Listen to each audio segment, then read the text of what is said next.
Holy moly, it's December, guys. Good morning. Cav already had a bang up trading morning. Hope you have too. Been a lot of opportunities out there this morning. I've reached my goal. I may trade this afternoon, but I even made a couple mistakes. Reached my goal. Never a bad thing. How's everyone doing? Welcome to December, guys. Friday, December 1st. Egads and little fishes, where does time go? You know, my parents always warned me when I got older, it would go faster. Good morning, Mike. Nice to have you here. Hitchcock finally let go. About time. Cav, can I ask, why don't you like trading in the afternoon? You know the patterns don't look at the clock, right? Oh, you think so? Because I do 90% of my trading in the afternoon. It's rare that I get a whole lot done in the morning. It depends on what the market gives me. I think, and this is just my personal opinion and my own personal trading, and it has nothing to do with any gospel truths. I think when they come back from lunch in Chicago, Cav, at about noon central, Ron, good morning, Alex. At about noon central, crude oil pretty much dies out. The S&P does what it does, but the NASDAQ really typically moves pretty well in the afternoons. I have found in my experience. So if you have time to trade during the day, when I'm talking, that's outstanding. But if you're me, I've got a 3-hour window where I don't get to take trades. Geritol in your coffee. Geritol, I haven't heard that in forever.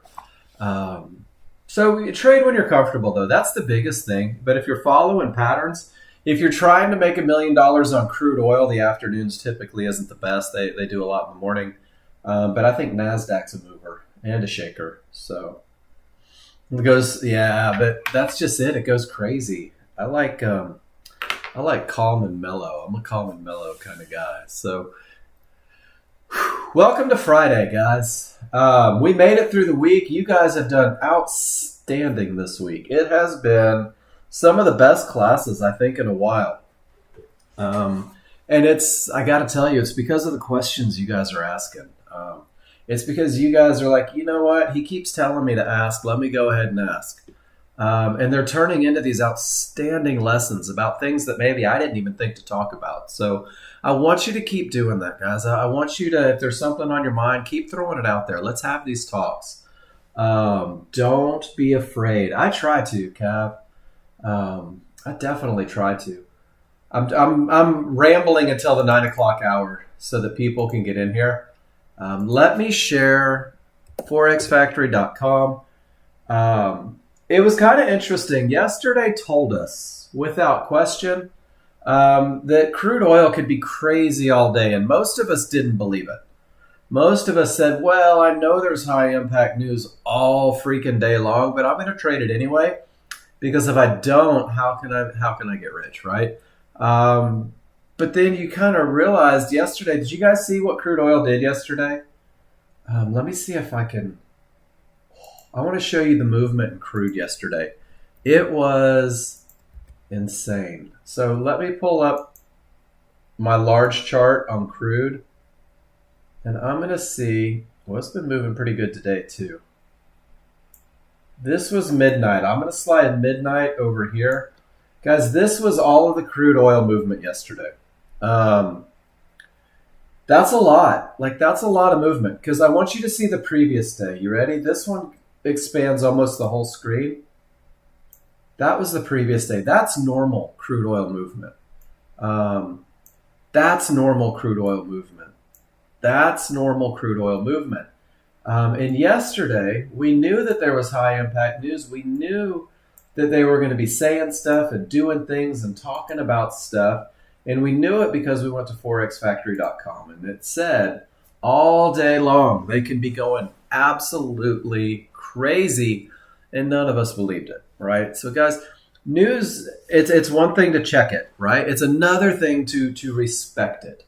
And when I see these red boxes, it lets me know that there could be emotional responses, that people are waiting for somebody to say, hey, this was good, and then they're going to just dump money into the market, or or they're going to wait for somebody to say, oh my gosh, this was horrible. And they're going to pull their money out of the market, right? Emotional trading.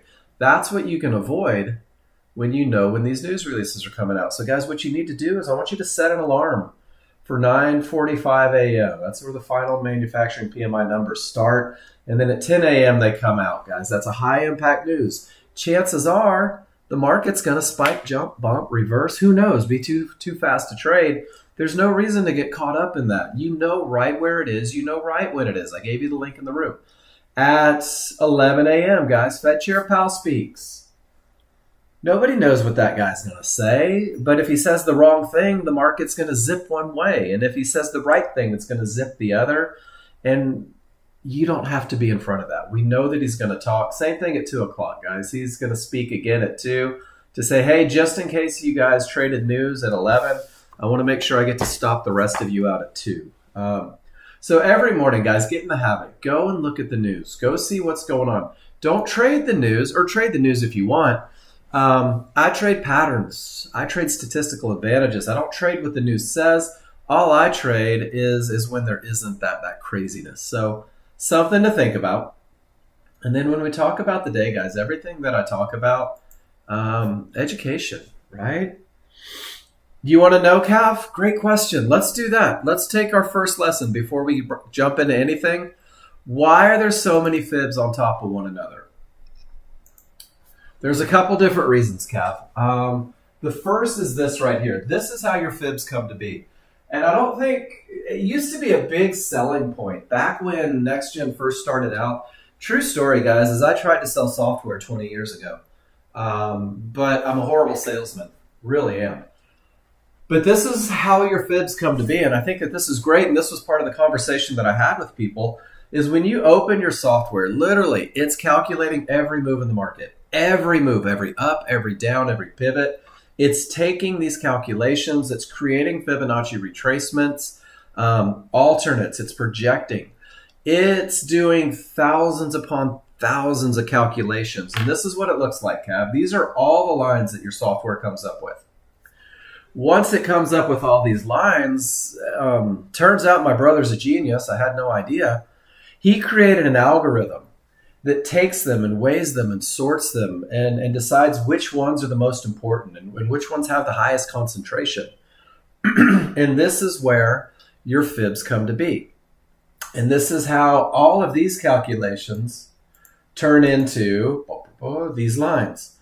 And then just to add to the genius, he doesn't just put lines from one chart.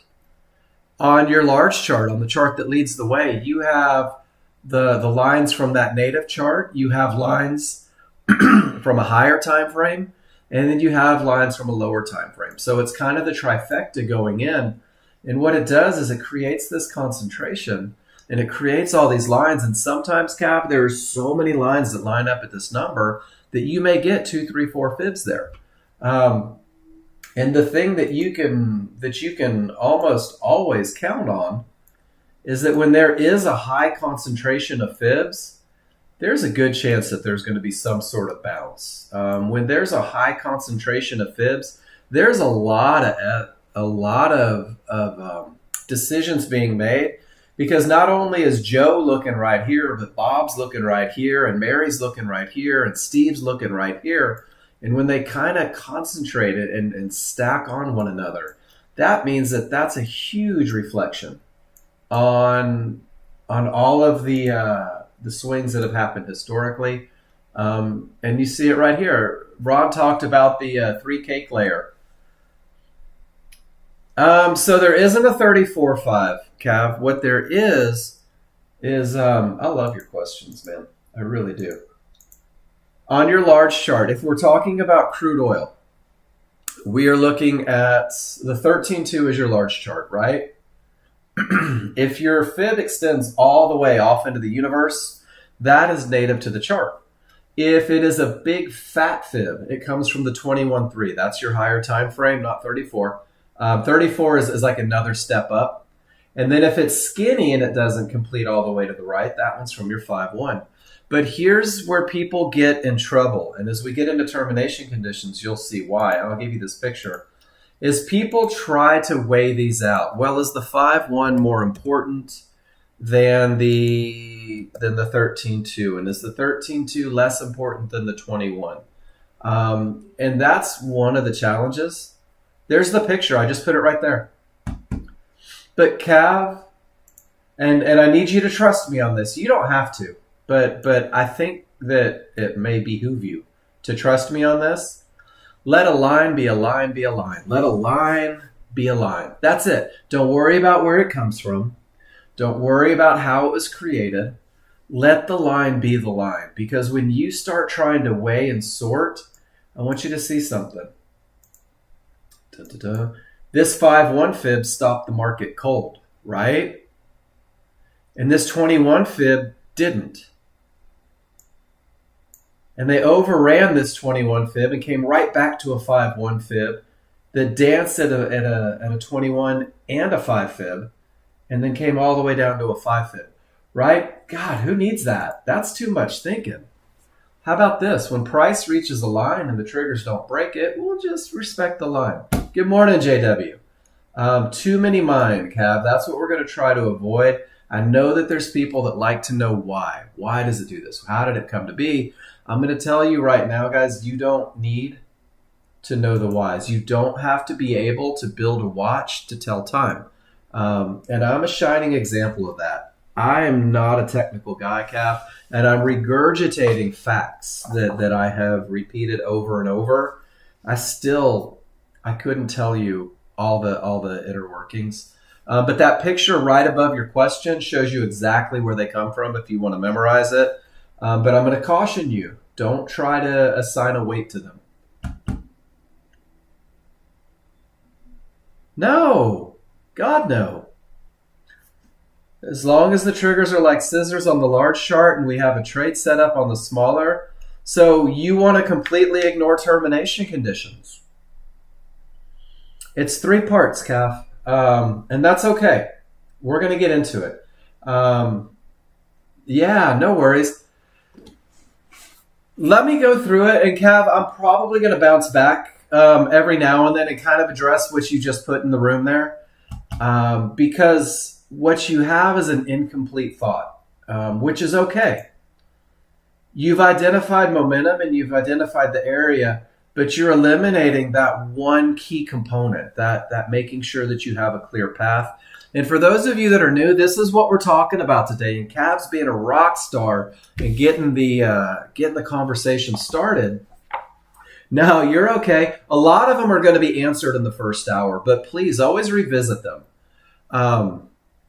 Guys, what Cav's talking about and what we're talking about is advantages. The advantage of momentum, the advantage of a clear path, and the advantage of an entry area.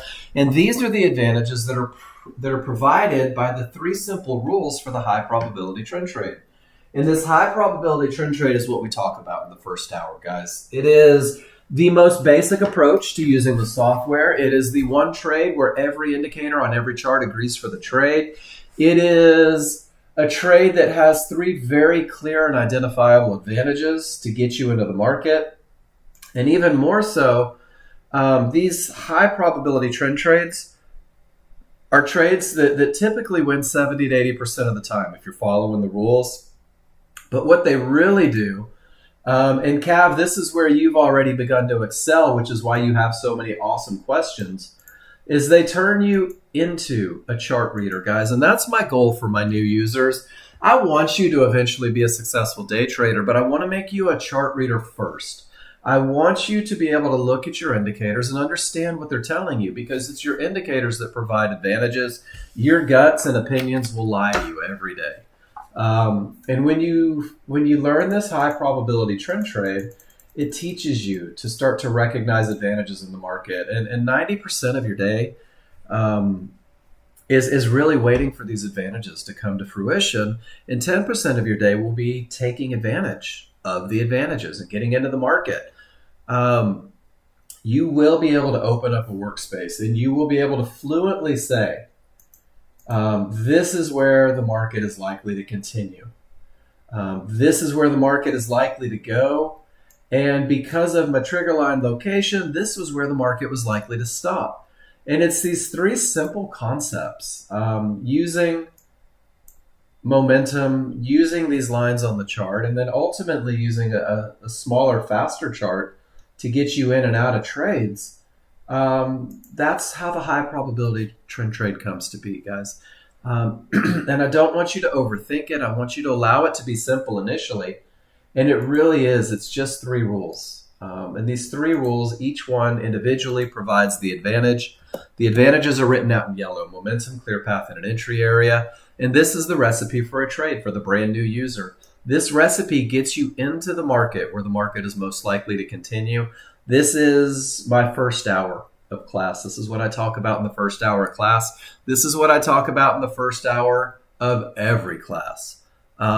Because it's important that you develop this foundation. And then from that foundation, from participation, from feedback in this classroom, you're going to develop a plan that works for you. So these three simple rules are going to come to be on only two charts. Your large chart is a slower moving chart. Your large chart is a broad stroke of a brush. Guys, we're painting the side of a barn. And it takes one bar, and it takes the most current bar on the large chart. That's it, one bar. And you will be able to define direction, momentum, and areas. The large chart is telling you what the people in charge want to have happen. And as soon as you realize that you are not the people in charge, guys, you are a small fish in a giant ocean. The people, the large crowd, the guys with the money, the guys that can create trends and momentum, that's what the large chart's telling you. This is what they want to have happen. So we respect the large chart, and we let the large chart lead the way. We're going to let it define direction, momentum, and areas. Your first 2 out of 3 rules happen on the large chart. But the cool thing is when they're met, when they're true, you already have the advantage of momentum. You already have the advantage of a clear path, meaning nothing between you and your target. And then from there, we're just going to go refine it. We're going to take that one bar, this most current bar, and we're going to turn it into 15 to 30 bars on a smaller, faster chart. And it's your refinement. It's taking that broad stroke. We're painting the side of the barn, and then we're going to come in and do the door frames. You will define exactly where the market is most likely to continue. This becomes your entry. Rule number 3 is your entry rule. And this is where the magic happens, guys. And this is where I encourage new users. Focus on your entries for a couple weeks. Don't worry about anything else. Focus on recognizing the advantages and never hesitating on the entry, because you're developing trust. And what happens is great entries create manageable trades, guys. Great entries create unbelievable trades. But you don't want to forfeit advantages as a brand new user. Momentum is outstanding, and momentum leads the way. Momentum sets you up for success. But if there's one of those key areas, one of those decision-making points in between you and your target, there's always the opportunity for you to not make it to your target, to watch it bounce and take your money from you. But when you do have a clear path, that entry area is what's designed to get you to the next target. So without further ado, we are going to talk about the high probability trend trade, guys. We're going to learn the trigger line and the Fibonacci rules for when it's okay to trade. If you're brand new with me, first and foremost, welcome. It's great to have you. I'm going to warn you right now, my first hour is the same hour. It's the same hour that it was yesterday, and honestly, it's the same hour that it's going to be Monday, because I firmly believe, without hesitation, that repetition creates recognition, that doing the same thing over and over and doing it correctly is what creates that muscle memory that's going to lend itself to success as you grow with the software. So we're going to learn the rules. Guys, you have the magical ability to use a simulator. With your NinjaTrader software, you have a 100% full working copy of the Nexgen software. I'm going to give you rules, I'm going to give you a plan, and I'm going to give you the recognition tools. What I want you to do is simulate. And I don't want you to simulate with the idea that everything has to be a winner for you to be doing it correctly. I want you to simulate, and I want you to make every freaking mistake that you can make. I want you to break rules. I want you to get emotional. I want you to exit early. I want you to enter late. And every one of these is okay. Every one of these is all right as a brand new user. But what I need you to do is I need you to show me what you did. I need you to show me the rules that you broke. I need you to show me the trades that you take and tell me why you took them. And what we do, and one of the magic parts of this classroom, is you get feedback on everything that you do. So what we do is we take this broad spectrum of mistakes, and together we work and we reduce those mistakes daily until you get to the point to where you are a confident trader. And we want you practicing the correct rules, because the correct rules provide advantages, a statistical advantage each and every time you get into the market. And then we're going to simplify. Oh my gosh, are we going to simplify? You're going to hear me say this all the time.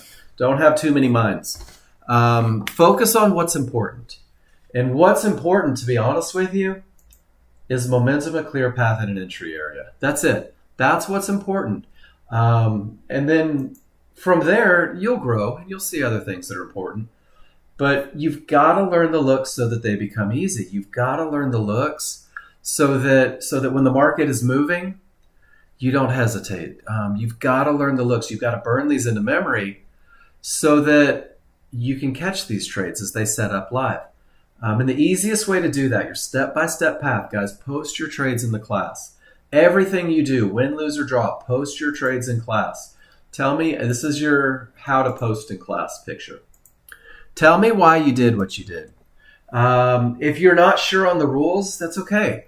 Tell me why you did what you did. Hey, Mark, everything was green. I went long. Outstanding. Let's talk about it. There are no wrong answers. I can't stress that enough, guys. I am never going to beat you down or ridicule you because you made a mistake. I'm probably going to lift you up and celebrate the mistake, because mistakes are how we grow. So there are no wrong answers, but show me where you entered. Because a lot of times we can work together and create better entries for you. And then show me where you exited, because eventually you're going to want to get the most out of each and every trade, and we're going to work together again. Guys, I'm telling you, it's a partnership to help you get the most out of each and every trade. Make sure that you show me your large chart, show me your small chart, and get the absolute best feedback. And then the second part, and once again, Nexgen's provided this for you. You've got a spreadsheet. You've got a tracking sheet that was given to you. It's in your Nexgen Study Picks folder. Guys, this is your roadmap. This is your trade journal. Every time you take a trade, you need to put it into this spreadsheet. You need to, and I'll show you mine real quick. You need to drop that picture in there. And you need to tell me how you felt, and tell yourself how you felt. Be honest with yourself. And tell me the conditions. Did you win? Did you lose? And then the most important thing you can do is when you receive feedback on that picture, guys, because you're going to show me a chart and you're going to say, hey, I thought this, I think that, I wanted this, I wish that. Well, we're going to have a conversation about it. You and I are going to talk, and I'm going to say, well, let's look at this advantage. Let's look at this disadvantage. And I want you to put that in your notes section, because what you're going to do every morning is you're going to pour a cup of coffee or maybe some hot tea, Coke Zero if you're like my wife, whatever your morning get-go is. And you're going to sit down and you're going to look at what you did yesterday, and you're going to ask yourself some key questions. The first thing you're going to ask yourself is what worked. Typically, what works is following the rules. You're going to find that within the first week. What didn't work? Well, some of us enter early because we get excited about trades. Some of us enter late because we get nervous about the entry and we're afraid of being run over, and that's totally normal. Some of us trade directly into termination conditions. And some of us just keep skipping trades because we're not sure about the rules. And what you're going to do is you're going to begin to find patterns that are bringing you success, but you're also going to find patterns in yourself. And guys, this is one of the things that I'm good at, is finding patterns in you. What is your thing? Some of you trade into termination conditions. Some of you get in early. Some of you just hold forever when it doesn't seem appropriate anymore. We're going to see it. We're going to talk about it. And we're going to work together to get you to the next step. So this is your path, guys. This has been proven over years. This is the exact same path that I ignored, like I was getting paid to ignore it when I began with the software. And this is the path that probably could have saved me that $5,000 that I blew out in a day. So we are going to focus on this. We're going to focus on the rules, what they look like, what they mean, what the advantages are. And we're going to do that right now, guys. And rule number 1 says that I must have strong trigger lines on the large chart because the large chart leads the way. And in order to have strong trigger lines, well, I got to be trading with the trend, guys. I got to be going in the direction that the market's going. It's a trend trade. If the background is green on my large chart, I'm in an uptrend. I'm only looking for rules to be met for high probability trend trades long. If the background is red on my large chart, I'm only looking for rules to be met for high probability trend trade short. We're in a downtrend. Easiest lesson you're going to get today. You ready? Let me show you how smart you are. This is crude oil. Are we in an uptrend or a downtrend? New users, help me with this one. This is your early victory in the day. Are we going up or down in crude oil? What do you guys think? Which way should we be looking for high probability trend trades? Don't be shy, guys. I'm not afraid to ask the same question 100 times. Down, absolutely, Chris L. What about NASDAQ? Same thing, right? Same red background. Doesn't change from market to market. S&P, guys, everything seems to be going down. That's cool. Doesn't mean that we have a trade, but it means at least now we've identified which direction we should be looking for those odds favorable momentum triggers. Strong triggers. In an uptrend, if the background's green, it looks just like this, guys. Small triggers, which are those two solid lines. They create the small triggers and the large triggers. It's those two dashed lines. That creates the large triggers. When the small triggers break above the large triggers, when they open up like scissors, that's what Cap was talking about earlier. That separation between the small and large, guys, that lets me know that the odds are favorable for the market to continue in the direction of the trend. And odds favorable momentum should lead the way. Odds favorable momentum carries that market in the direction. Odds favorable momentum can break areas, not guaranteed to break areas. Odds favorable momentum gives you a huge advantage. And this is the best of the best look for using that smaller, faster chart to buy Fibonacci support in that uptrend. And on your smaller, faster chart, these wicks or tails on the large chart, those are pullbacks. Those are those 15 to 30 bars that we don't see on the large chart. You will be able to pinpoint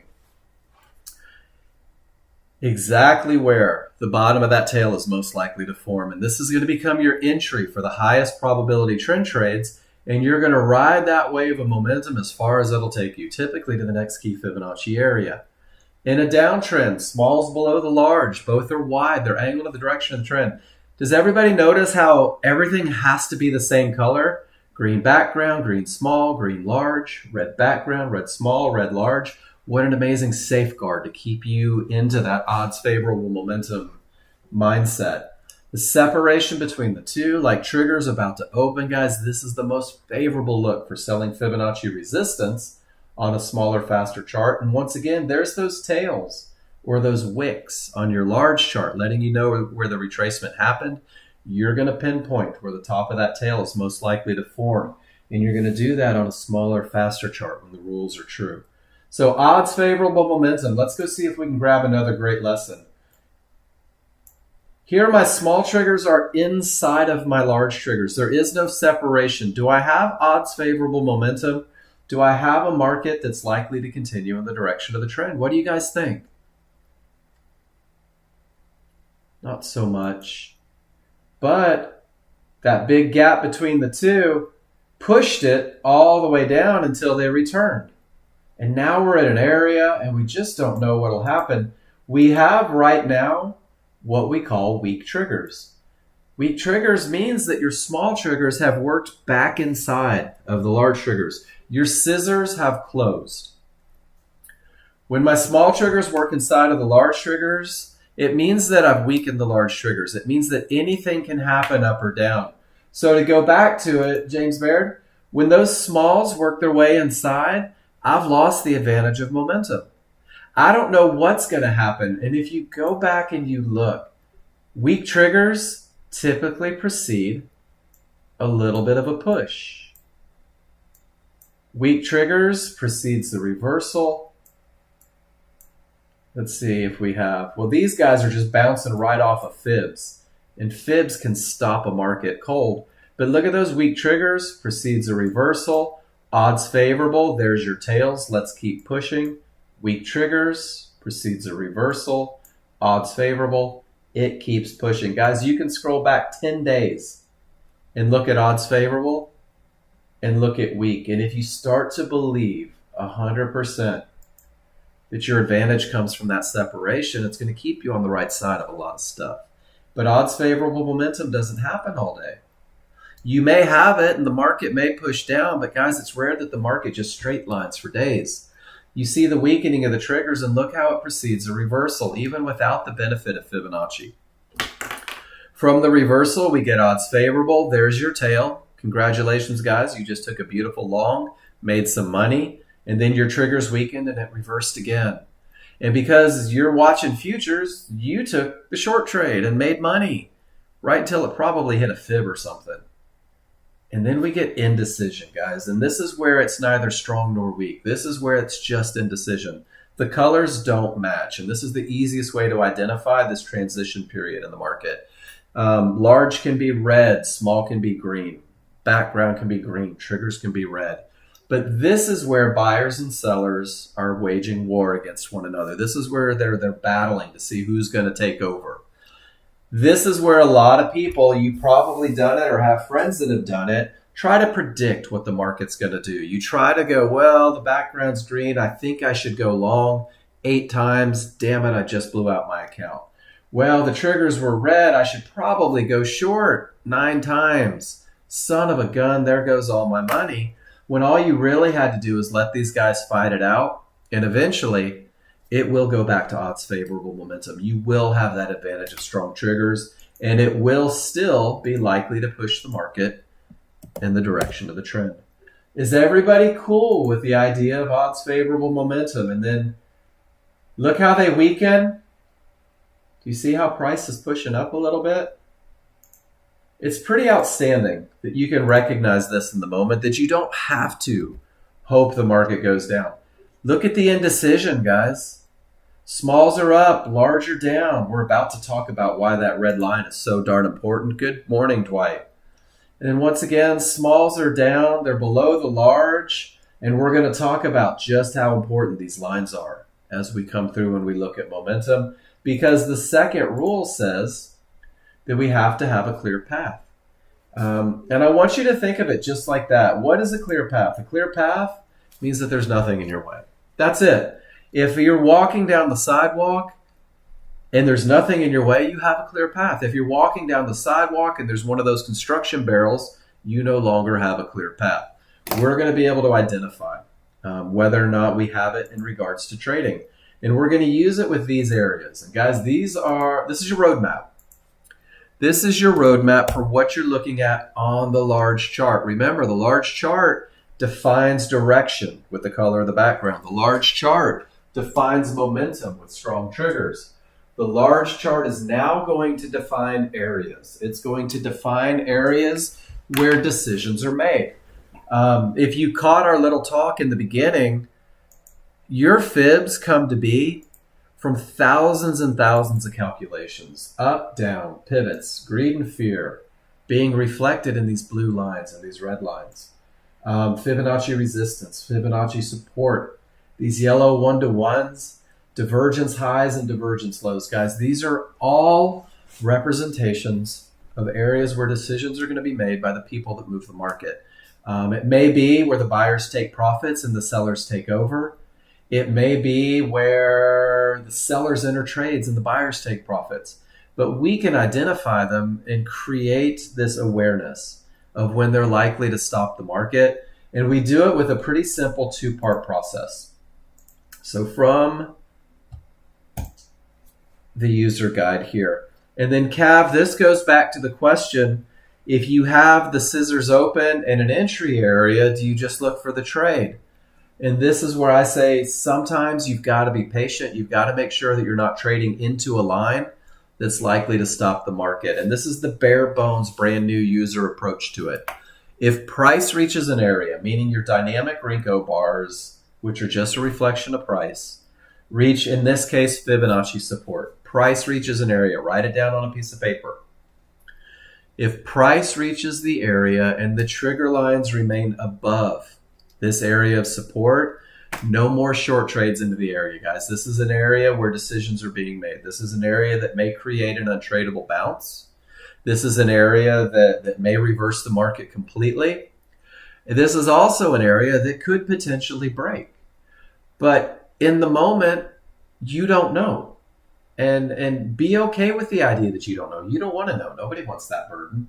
So if price reaches an area and none of the triggers are capable of getting through it, this is an area that has the potential to stop the market, guys. This is a termination condition 100%. This means that you don't have a clear path. So when do you have a clear path? Well, when both your small triggers and your large triggers get to the other side of an area, in this case support, I want you to notice how support begins to behave as resistance. It goes from blue to red, but we're not worried about colors, we're worried about trigger location. And when it goes from support to resistance, both triggers on the other side, we have a clear path. And we actually are coupling it with odds favorable momentum, that rule number 1. And then there's that tail, guys. There's that potential entry for the Nexgen user, understanding exactly where the market is likely to continue by refining it on a smaller, faster chart. And this momentum pushes you all the way to the termination condition. So there's 2 options for the brand new user. And I'm going to give you a picture for it that you can save into your spreadsheet if you want. The first idea is that if price reaches an area and none of the triggers break it, in this case resistance, it's okay to sit on your hands and do nothing. You don't have a clear path. When both the small and the large get to the other side of the area is considered broken. You now have a clear path. And guys, if you insist on a clear path, especially as a brand new user, it is going to make your trading more profitable. There's absolutely no doubt in my mind. So I'm going to give you pictures too, guys. Friday, I share a lot of pictures. James, great question. And let me go back and remind you. Large chart leads the way, James. Large chart is going to define direction. Large chart is going to define momentum with those strong trigger lines. Large chart is where we look for these areas to determine whether or not we have a clear path or if we need to be patient. So the large chart, always the large chart, James. And then the recipe is always the same. Price reaches an area, triggers remain below at highs. There's 3 beautiful examples of termination conditions. The same is true from a low. The verbiage doesn't change. Price reaches an area. If all of the trigger lines remain above the area, it's a termination condition. Guys, sit on your hands and wait. 90% of your day is spent waiting. This is the perfect spot to do it. Does that make sense, everybody? Termination conditions?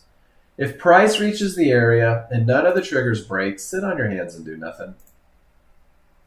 I'm telling you, this is one of the most common mistakes. Guys, this was the mistake that I excelled at as a brand new user because I was so excited to be in a trade, especially with odds favorable momentum, that I completely ignored these amazing fibs. And these amazing fibs are the backbone of what Nexgen does. So no triggers through, no trade, no clear path, both triggers through. The path is clear. I'm going to give you one more look right now, guys. And this is going to be your second trade as a brand new user. This is a trade that we call a 50-50 trade, and it has nothing to do with your chances of success. Remember that the triggers define whether or not an area is broken. So if 50% are above and 50% are below, and here's the key to it. I found this little highlighter. This is fun for me. If you have odds favorable momentum and the small smash through and the large are lagging behind, this becomes an area with the potential to break, guys. And potential is a big word. I had a lot of potential in high school that I didn't live up to. It has the potential to break, but it's not guaranteed to break, which means that it's not a clear path, which means that rule number 2 isn't met, which means that it can't be a high probability trend trade. So what we've just done is we've ventured outside of high probability trend trade. We're using our chart reading, and you are looking at your first medium probability trade. And without the advantage of a clear path, you're insisting on momentum. And without the advantage of a clear path, you will insist on the perfect entry. And this will be your second trade that we talk about, and I will give you a plan for it. But I want you to see in the slide to the left, The small smashed through, the large did not, and ultimately the market reverses. It's only potential, guys. Don't get caught up on the idea that it's going to break every time. Strong triggers break things, but I'm going to give you some safeguards to understand when it's appropriate to look for that trade. And then I'm going to go through, this is the tops and bottoms section, and just talk about a couple termination conditions, guys. Price comes down, price goes up, and it creates this cyan line. This cyan line means that divergence is true. And when divergence is true, what that means for you is that there's a loss of momentum, and that's it. Don't give it some magical powers that it doesn't deserve. It's just a loss of momentum. This is not a termination condition because price didn't reach this area. Price created this area. But when price comes back and reaches that divergence low, now the first half of the equation is met. Price has reached an area. All of your triggers remain above. You guys are asking yourselves this question every time it happens. And because they remain above this cyan line, no short trades. That's it. It's that easy. No short trades. This is what we call a pivot stop out, guys. This means that the buyers stole momentum from the sellers. And when the sellers tried to push again, the buyers told them to go to hell. And if this termination condition creates a full reversal, guys, this is a strong bottom. This is a good bottom. This is the precursor for the highest probability trend trade that you can take. A termination condition that creates a reversal in the market is a strong top or bottom. Here's a strong top. And this is a good example of how 90% of your day is spent waiting for advantages. Price reaches resistance. Where are my triggers? They remain below. Well, I can't go long. And then it pushes all the way down to support, and my triggers remain above. Dag nabbit, I can't go short.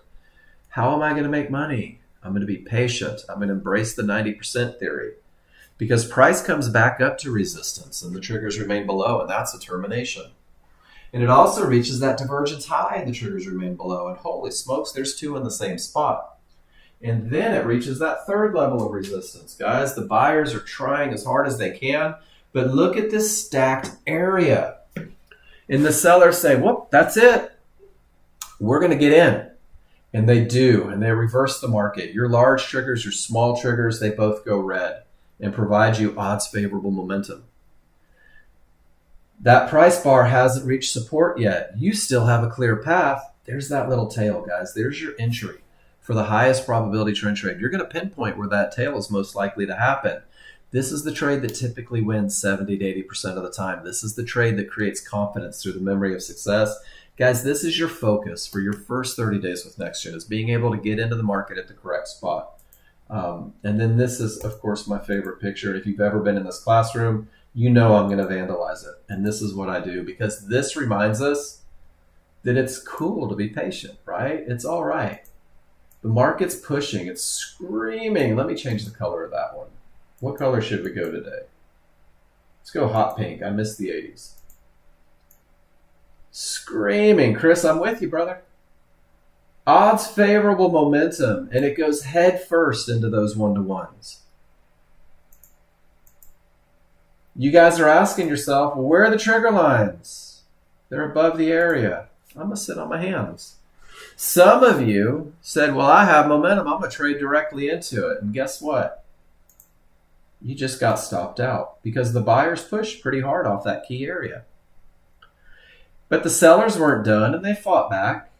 And the buyers really wanted it to go up. And the sellers said, maybe not yet. And the buyers said, but really, this is what we're looking for, guys. We want the market to go up. And the sellers once again said no. And you'll notice that the buyers stole their momentum. They said, I think we're done with you. This is your 90%, guys. This is where if you learn to sit on your hands and do nothing, you're going to keep your account intact. This is where all of the triggers were below resistance. All of the triggers were above support. There was no momentum. There was just a ridiculous amount of fighting going on. So, James, if you were short from here, I love that question. If I was in a short position, if my rules were met and price reached an area That's an outstanding place to take profits because you know decisions are going to be made. And James, I don't know, you may be different than some of the other people in here, but my goal is to get paid. My goal is to get paid. And if I see a giant line on my chart and I'm in a position, I'm taking my money. And it's kind of funny because if you go to the glossary of common terms from the user guide, this is one of the most ignored phrases because people love to trade hope. People love to trade, I hope it goes further. I hope I make more money. Guys, you're only going to get what the market gives you. And now you know without question, you know without hesitation where the market's likely to stop. And especially if your trigger lines are starting to work their way back to one another, this is an awesome place to take profits, James. It's an awesome place to not get caught in the indecision. And I want you to see what happens after this giant fight, after your 90%. Smalls get above the large. Large and small get above resistance. Now my path is clear. And there is your little tail, guys. There's your entry. For the highest probability trend trade, there's your 10%. So it's pretty outstanding as you can trade to these areas where the market is likely to go with all that momentum. Good morning, Jose. When you get there, you can sit on your hands and wait for the reaction. And if the reaction gets you to your rules met, there's your 10%. And guys, this one that happens after a termination, that's the one that typically runs. That's the one that is your biggest winner, your highest probability winner. Because when a termination creates a full reversal, it's a strong bottom. And guys, I love this picture because this picture happens every day. Every freaking day we're going to see this picture. Let's go to the market and let's see. Weak triggers caused a reversal. Strong triggers pushed it all the way up to resistance where we ended up with weak triggers once again. Look at the first bounce, James. Wouldn't it have been amazing to get out right at that red line before you got stopped out? You knew with all that momentum. And guys, this is what we're about to talk about. When you have a clear path, when you have odds favorable momentum, remember when we said you can circle those tails? Let's see what that pullback looked like on a smaller, faster chart. This is the magic that we're about to talk about, guys. When your rules are met on a large chart, when you have odds favorable momentum, when you have no termination conditions, we don't trade these tails. We're going to turn our attention to the smaller, faster chart. We're going to turn our attention to areas inside of favorable large triggers. I'm just going to leave that up there because rule number 3, guys, pinpoints where that tail is most likely to happen. Rule number 3 gets you in where the market is most likely to continue. Rule number 3 makes you look like an absolute psychic as you get into the market at an area inside of favorable large triggers. Cav, thank you for the example there because that is beautiful. Do you guys see Cav's entry? How did he know to get into the market there? And the market was coming down against him. How did he develop the courage to go long when the market's coming down? Because Cav has sat through my broken record 1,000 times. He had momentum on the large chart. He had a clear path on the large chart. So he was going to use a limit order. He literally waited for the market to come to him. And he bought an area inside of favorable large triggers. Green background, James, odds favorable momentum, hadn't reached the next area. Let's go through the rules. Odds favorable momentum, right? Because the trend is up, the separation is there, and this is such a key part. That bar, James, did not reach red Fibonacci resistance, did it? So my path is still clear. Rules 1 and 2 are met without question. I've got 2 of the 3 advantages. The large crowd has done their job. So now I'm going to let the small crowd do theirs, guys. I'm going to let the small crowd give me a little push to my best of the best entry. These guys are going to fight momentum and direction, and they're going to get me to my best entry. And let's just use this one as an example. When everything says up, I'm going to remove my drawing objects. When everything says up, when my path is clear, when there's nothing in my way, this is my best look on the large chart. Guys, give me a Y in the room if you're with me. This is the best of the best. I couldn't hope for anything better. This tells me look for a trade. Rule number 3 says that I'm going to use a limit order to buy or sell a pullback inside at an area inside of favorable large triggers. Well, I'm going to define favorable large triggers first. And this is really pretty key, guys, because favorable large triggers are moving averages. They're the moving average from your large chart and your small chart working together. Your small chart large triggers are smooth. Your large chart large triggers are stepped, but they have been put on your small chart. And when these two work together, your large and your synthetic, when they overlap one on top of the other, when they're wide in the direction of the trend, this is the best of the best look to give you the absolute smallest window of opportunity where that market is likely to continue. So I want you to embrace the idea that favorable large triggers is where you're looking for areas. And the areas that we're looking for are going to be fibs, a mid-band, or yellow 1-to-1s. And everybody repeat it with me. These are how we use lines on the small chart, is looking for entries. The lines on the large chart define the areas that we should be worried about or that may stop the market. So everything says up. The momentum is great. I need that small crowd to do their thing, guys. And this is what your small chart's going to look like. Look at the large and synthetic, one on top of the other. There's a mid-band, there's a fib, there's a yellow 1-to-1. And guys, this happened 10 minutes ago. This isn't me hand-picking something.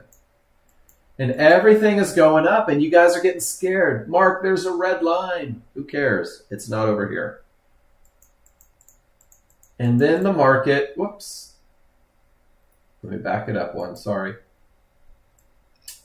I'm messing it all up. And then the market gives us a reversal bar. This is the small crowd doing their thing, guys. This is these people fighting the momentum. At the time of the reversal bar, you're going to look at your favorable large triggers. And guys, they are coming up like a shark about to breach. I want you to draw a box from the top of them to the bottom of them. Remember, these are a moving average. They're coming up as the market moves up. And there's something that I want to talk about that we've kind of added in thanks to some great observations from you guys. Hey, Michelle G, nice to see you in this room.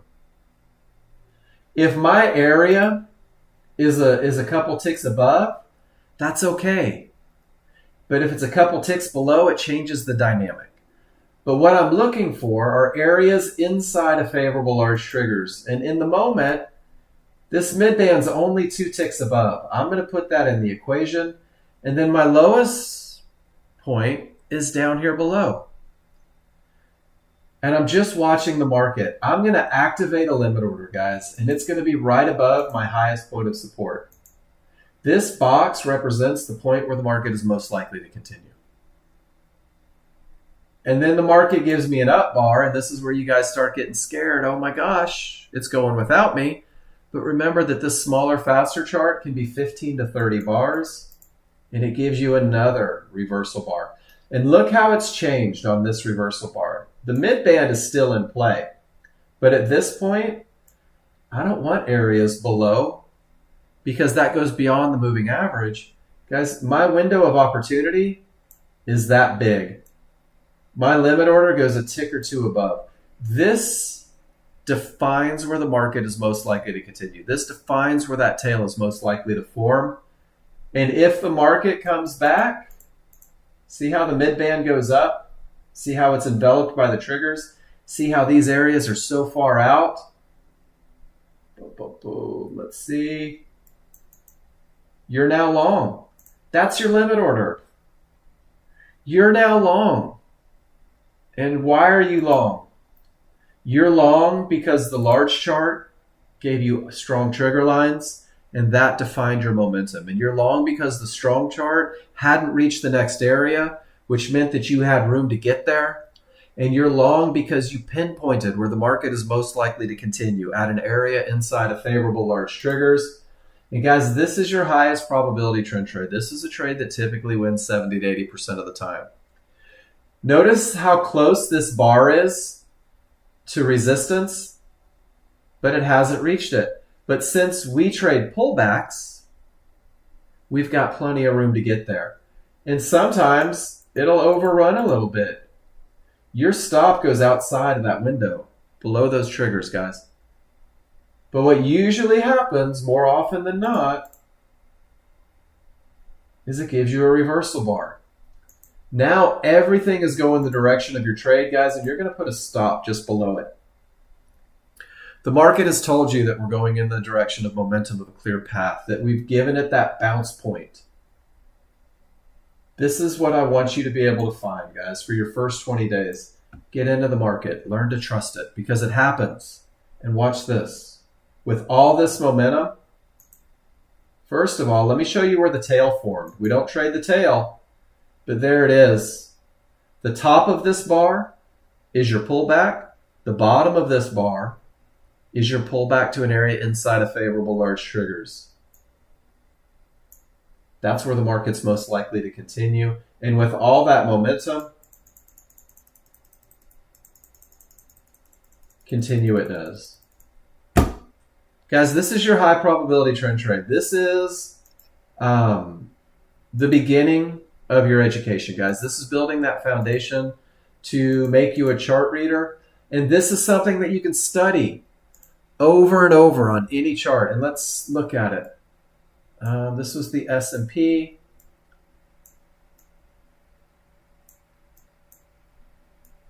I'm going to scroll back and I'm going to find when I have a clear path, when I have odds favorable momentum. There's a lot of medium probabilities in there, but I'm going to find the perfect one. Let's just circle this one at 934 yesterday. S&P hasn't been moving as much lately.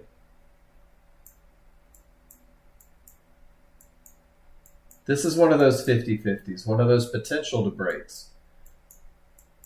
And guys, you can circle every tail you see with odds favorable momentum. You'll be amazed at how many opportunities there are. But right now we're keeping it pretty focused. This one had the potential to break. It came from a termination condition. Everything says down. I circle the tail, and it pulls right back to resistance inside of favorable large triggers. And with all this momentum, strong triggers break things, guys. This is an opportunity. Sometimes when you have a clear path and weak triggers, there may be more opportunities, but you knew to get out. At support reverses the market right into resistance. I'm not going long. Pushes it right back to support. I'm not going short. Doesn't clear it. I'm not going long. Doesn't clear it. Not going short. Doesn't clear it. Not going long. Isn't that amazing? How you can gauge where the market is most likely to go, where it's most likely to stop, and you can respect rule number 2 and know that when you reach an area and absolutely none of the trigger lines break, it may create a bounce. And I don't know what that one's going to do, guys. It's not my job to know what the market's going to do. It's my job to have a statistical advantage each and every time I pull the trigger. That's what your high probability trend trade does for you. Are there any questions about it? I know that I have some new people in the room. Some of you guys that are trying to get it figured out. I want you to keep it simple initially. I want you to focus on only 3 rules. And I want you to focus on only two charts. And I want you to allow it to be as easy as it possibly can, because it's just repetition. It's learning the rules and then committing to the rules. Those tails that we talked about, let me show you a picture. This becomes your study guide. We don't trade tails, right? What we trade is pullbacks to support or resistance inside of favorable large triggers. They line up with the tails. So scroll back on your charts. Go back historically. Circle those tails. See if they meet the rules. I don't know what a bracket trade is, James. So I'm going to say no. And there is no we. Remember, this is an individual sport. I can Google it. I honest to goodness, I'm not trying to be a smart aleck. I have no idea what a bracket trade is.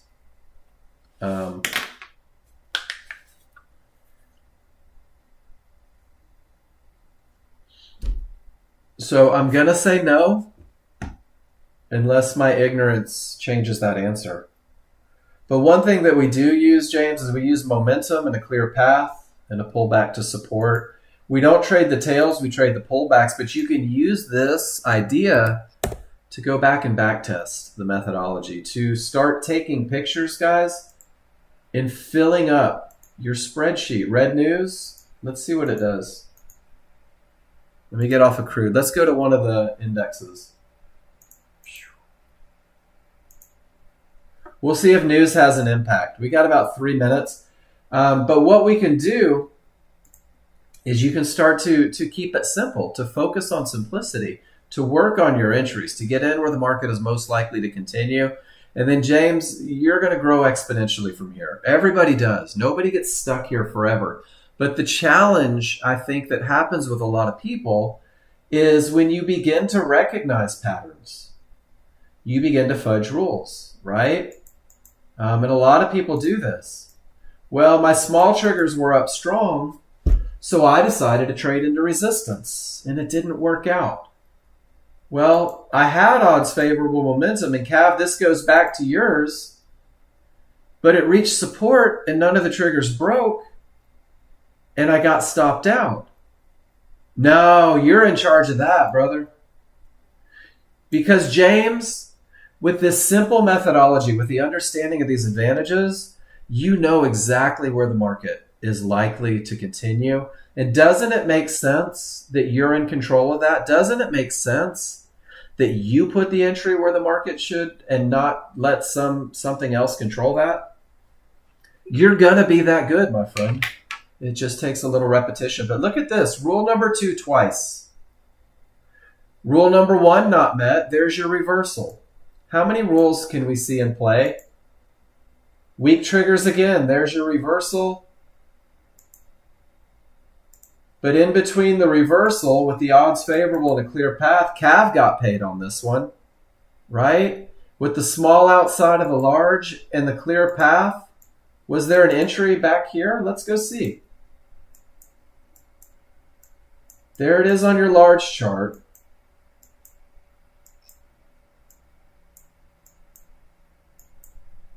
There was Cav's long, beautiful long. And there was a short that took you all the way down. James, be in control of your destiny, brother. You're going to be that good of a chart reader.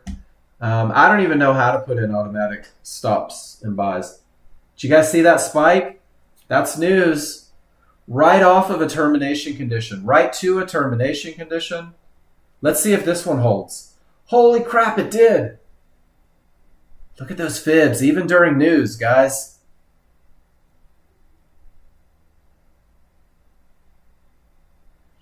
And then there is an ATM strategy where you'll have predetermined stops, James, and targets, but you'll still adjust them appropriately. If you look in your... That's pretty cool, isn't it? Did you guys see the emotional response from news? And notice that rule 2 still won out, didn't it? I love this software. James, you will have ATM strategies. Let me go to it from the software user guide. Thank you for that, Ron. So when you go through, Nexgen provides you all of these different stops and targets. And this is the automated trade management. But it's not automated. You're still in control of it. But this will have like predetermined for you. This will say, I'm going to have a 12-tick stop. And then I'll move it where the market shouldn't go. I have a 24. Yeah, so this is in there for you. Every time I enter a trade, I protect myself with stops, and I protect myself, and I look, and I have my targets where the market should go, if that makes sense. Let me see if I can find a picture of an entry. So this is a pretty good picture of it. Let me see if I can find the beginning of it. So when I took this trade, James, I took my entry inside of favorable large triggers. That was a failed attempt. That was a little loser that I took. But then I get in at the area inside of favorable large triggers. My stop is where the market shouldn't go. Do you see how my targets are where I anticipate that market going? And this is a couple ticks into the trade. And then from here, my first target gets hit. I can move my stop to protect myself, but my other target's still in the distance. I'm still hoping that after this breakout, we run all the way down. And it doesn't. It created some fibs, and I let a couple divergences take me out. But that was still about a $500 or $600 trade. So I was very much in control.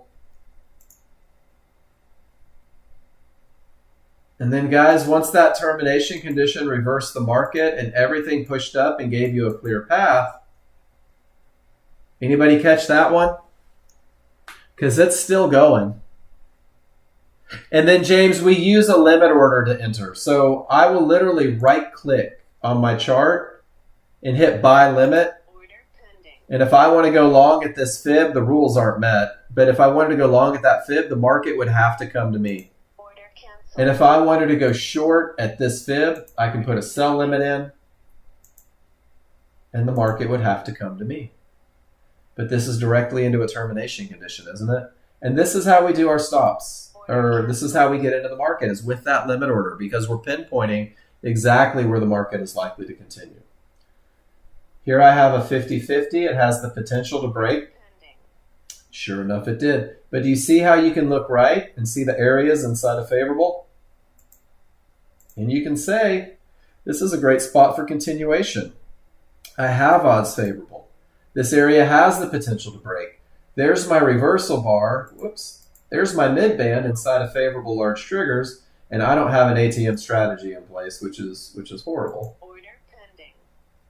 Oh, that's the wrong one. No, it's not.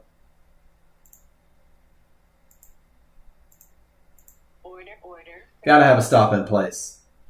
But it had the potential to break. And it didn't, did it? Pretty cool, right? Not a high probability trend trade. But I could still define if that's where it was going to go, that's where it was going to go from. So, guys, this is what we talk about in the first hour, every hour, is that high probability trend trade. I'm going to give you the checklist. I'm actually going to give you a whole bundle of things today. I'm going to give you a checklist. And this checklist is designed to police yourself. So as you learn this trade, this gives you the opportunity to check yourself. Do I have a termination that created a full reversal? Do I have odds favorable? Do I have a clear path? Do I have an entry inside of favorable large triggers? And guys, this verbiage on this checklist, I think should be the exact same verbiage. James, I put a sell limit order in. Why did I put a sell limit order in? Because everything was going down. So I wanted to go down with it. Red isn't a killer for futures traders, James. We can make money going both directions. It's pretty outstanding. We can make money when the market's going up. We can also make money when the market's going down. We just have to trade with the trend and the momentum. This was a potential to break that didn't break. They pushed up higher. This is kind of a clear path, but I don't have momentum.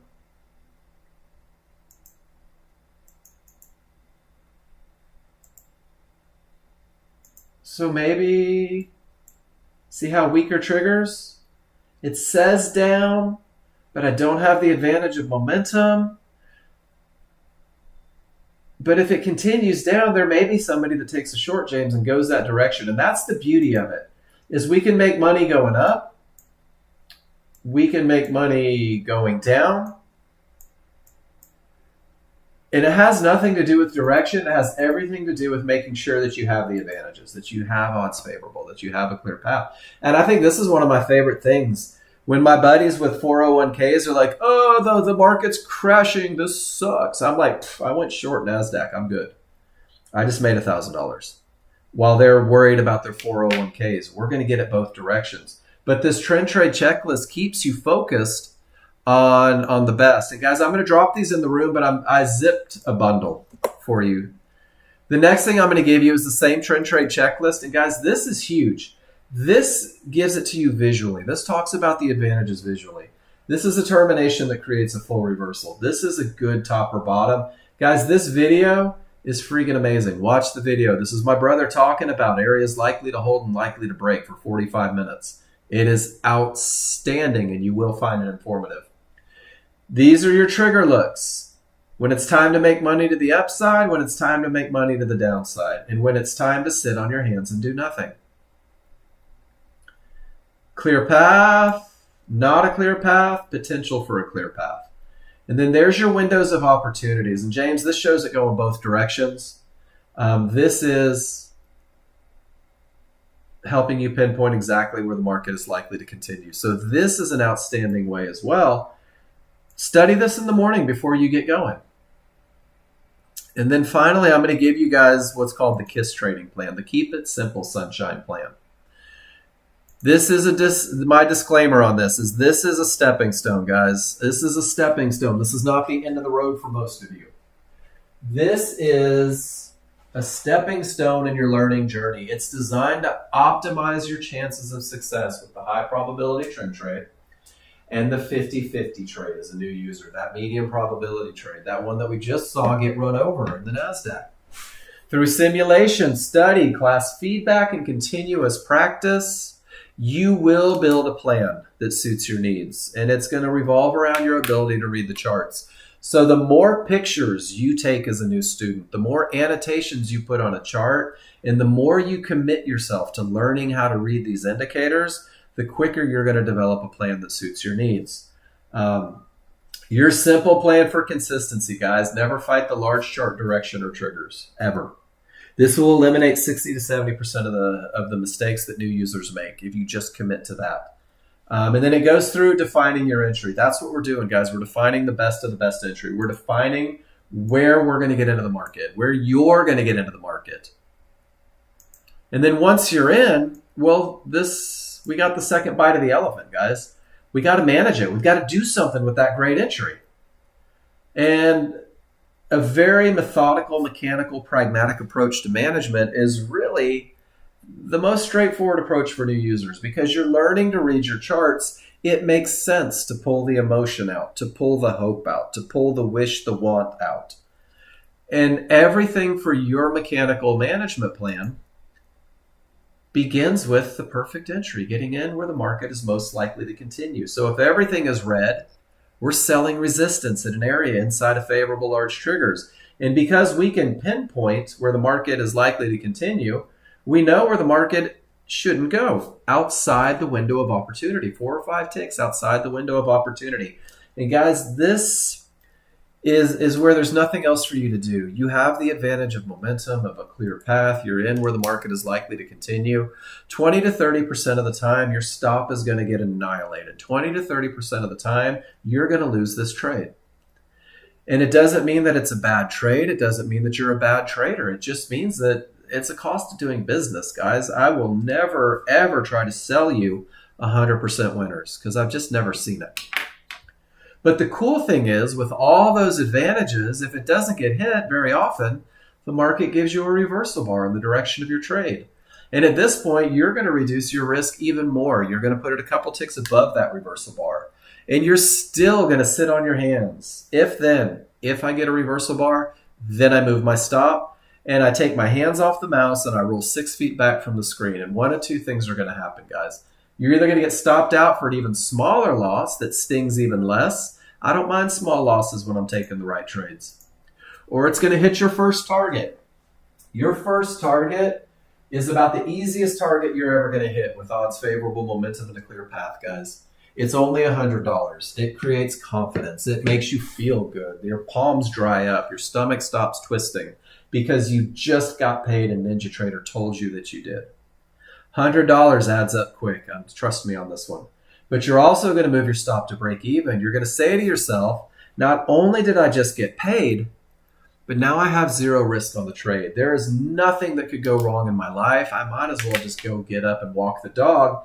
And this is designed to allow you to trust the large chart. Because what so many people forget when they get into a trade is that the only reason they took the trade in the first place is because they had odds favorable momentum to the downside, is because they had a clear path to the downside, is because they had every advantage to take that trade. And when you go break even and you've been paid, it makes it easier for you to trust that large chart. And as a brand new user, while you're learning to read your indicators, that second target's only $200 away. Which means that in a high probability trend trade scenario with the most mechanical, pragmatic, boring as all get out management plan, you just made $300. And $300 once a day. And I'd like to put this into perspective because everyone thinks that they have to make $1,000 a trade or it's just not worth their time. $300 a day, if that's the best that you manage, is still a $1,500 week, guys. It's a $6,000 month, and that equates to a $72,000 year from one stupid little trade with all the advantages that you didn't even give an opportunity to run. What a great goal, right? And then what happens is you learn to read your indicators. And when you learn to read your indicators, you start to realize that with all that momentum and a clear path, I can hold longer. I can get bigger moves. I don't have to jump out of the market at $100 at a silly little cyan line. I can use momentum, direction, and a clear path and take it all the way down to the next fib. And guys, that's the next piece of the puzzle. But if you keep it very pragmatic and simple initially, if you focus on the best of the best initially, you're going to build the confidence to hold for bigger moves. You're going to build the confidence to buy a market while it's pulling against you and to sell a market when it's pulling up to you. And if you participate in class and you show me everything that you do, win, lose, or draw, you're going to get feedback on everything that you do, guys. And I've never met anybody that uses this plan. Well, let's go the first one. I've never had anybody do worse than 70% by following the high probability trade plan. I haven't had anybody tell me that they followed this KISS plan to the letter and do worse than 75% yet. And I've got a lot of people that have funded those trading accounts through those prop firms by sticking to the KISS plan. Guys, it's not difficult to learn to read your indicators. It's not at all. But I'm going to tell you right now what you do when there is nothing to do. What you do when you don't have momentum or a clear path or an entry is going to define how successful that you are as a trader. Because what you do when there's nothing to do, and that should be doing nothing, that's what allows those great runners, that's what allows those perfect trades to keep that equity up, to keep that P&L where you want it to be, and to get you on the black side of things. So that's my first hour. Guys, I'm going to give you everything in a bundle here. I made a zip file. And this zip file right here, this is going to have your high probability trend trade checklist. It's going to give you the high probability trend trade checklist, not only with the pictures, but also one that you can print out on your desktop. This zip file is going to give you the KISS trading plan. This file is going to give you a trading plan. As you grow as a trader, as you learn to read your indicators, it's going to allow you to create your own plan and give you a roadmap to do it. This is going to include my personal spreadsheet that typically has a couple more things on it that you're not going to find on the one that Nexgen provided you. This is all the stuff that I take from you guys in class. A lot of great examples to study over the weekend. It is also going to give you a PDF file, 7 Habits of Highly Successful Traders. This is an outstanding read. And then it's going to give you as well emotion-free trading. And this is an outstanding read as well, because your emotions are what you're going to have to get in check, guys. Your emotions are what you're going to have to learn to harness, and you're going to have to figure out how to be patient for the absolute best of the best. You're going to have to figure out how to be patient and wait for a statistical advantage. Because when it's present, when you have a market that's likely to continue in the direction of the trend and you have the perfect entry, right? and you have odds favorable momentum, and you have an area inside, guys, that's where the magic happens. That's where things come together, and that's where you're going to find your success. So, are there any questions about the high probability trend trade before we take a little break? When I come back from break, we're going to look at your pictures. We're going to look at everything that you guys have done. And I want to remind you that there are no wrong answers. There are no trades that I think you shouldn't take. That's not my job. My job isn't to tell you what trades to take. My job isn't to tell you how to manage your trades. But what I will do is I'll relay everything that you've said, everything that you've shown me back to three advantages. No matter what type of trade you take, we're going to keep reinforcing the idea that advantages pay dividends. I need you to tell me what you did.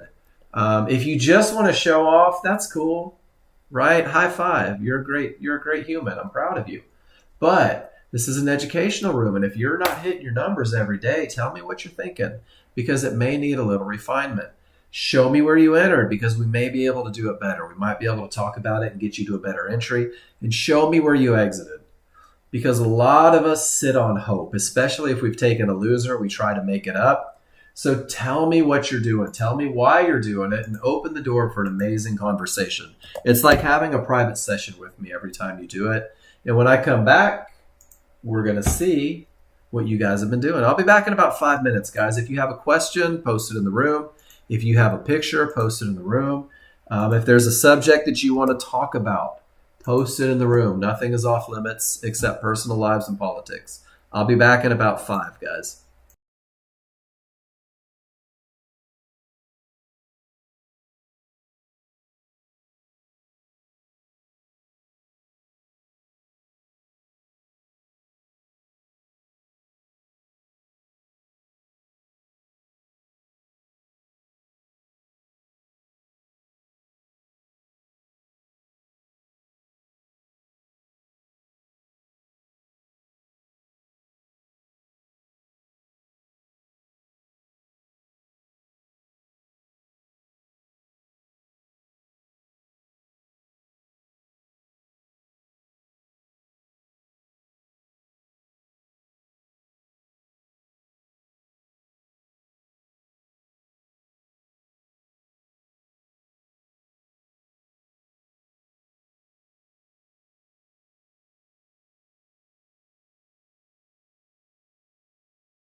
All right, y'all, let's get into that second hour. Remember, first hour is kind of a lecture.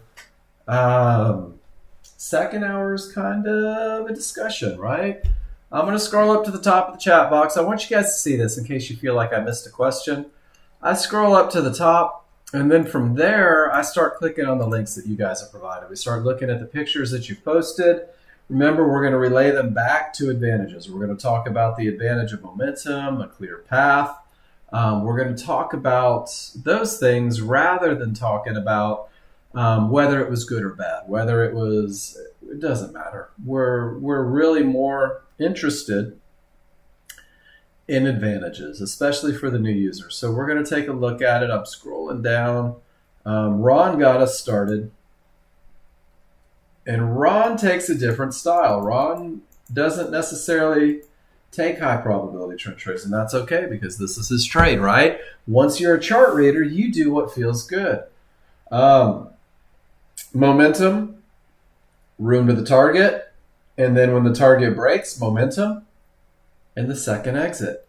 And guys, everything revolves around a look that he has on a smaller, faster chart, whether it's divergences, the large chart has a clear path. He's developed a plan that suits his needs. And I can tell you that he's posted a lot. He's asked a lot of questions, and he became a chart reader so that he could develop this plan for himself. It's 100% what we're going to do with each and every person in this room. You just have to participate. And then Cav, let's see what you got. That was that beautiful long trade. Let's see what his annotation says.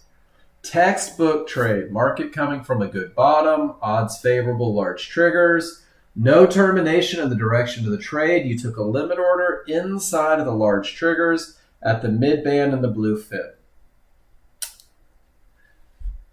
All right, if you're brand new to this room, give me a why.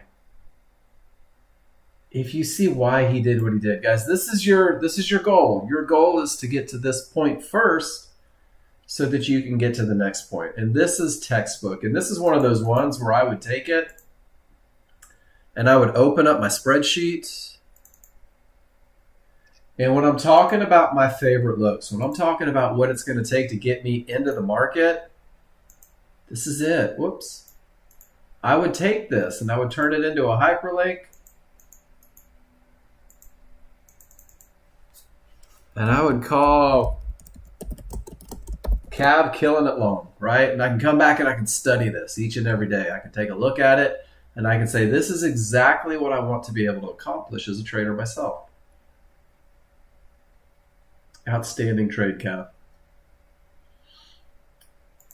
And then Gary, a little welcome back for Michelle. That was sweet. And then as we get into the next one, let's see what we have. It's a 50-50 trade. Smalls are through, large are not. Smalls outside of the large on the 13-2. Put your stop above the 1-to-1s. The entry. And guys, this is one of those trades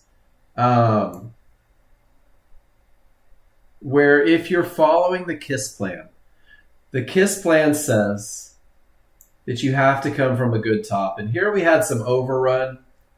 It's not really coming from a fib. They didn't get to the next fib. The KISS plan says if you're splitting an area, it's okay to make sure that you don't have divergence. And then look at the split on the triggers too, Cav. That's a pretty big gap because that's a lot of space on a maybe trade.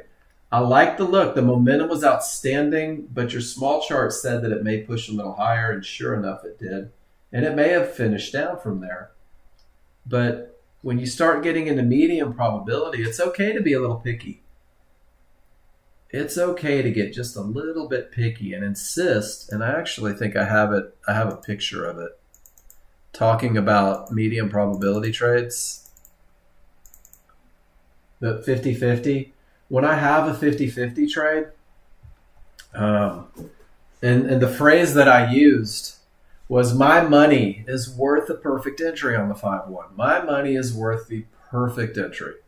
It means that there's no divergence on the 5-1, guys. No loss of momentum because I'm already sacrificing the clear path. I have strong triggers, small outside of the large. But this one for me is key. I want the smallest window of opportunity possible. I want the smallest point where the market is likely to continue.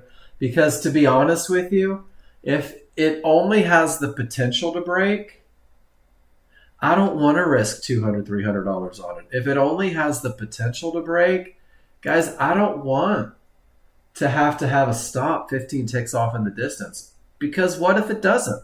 I'm only trading potential, right? It's kind of like if I take my wife to dinner and we have a great time and I hold her hand and we get to the doorstep, she's not obligated to kiss me. The potential's there, right? But maybe not so much. And the GWC, good bottom, reverses the market, gives odds favorable. I love this one. And then you take the pullback when all the nonsense sorts itself out. Look at the up and down right there. All the consolidation at the fib, but everything agreed up. And you take it right off the bottom. GWC, that's an outstanding trade with amazing patience, waiting for everything to sort itself out. Well done. And then JW.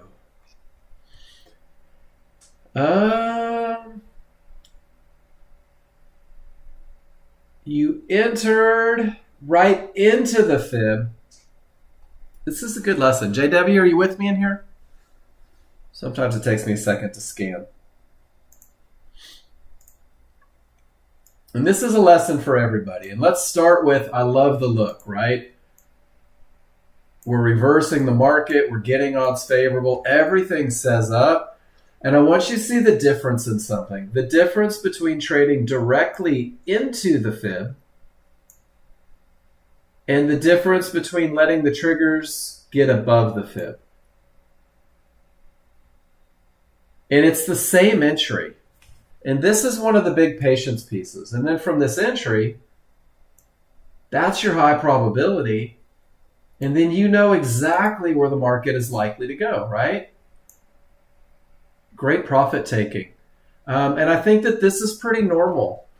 As you begin to work into the software, is you start to see it ramp up and you know that it's coming from a good bottom, from that termination condition.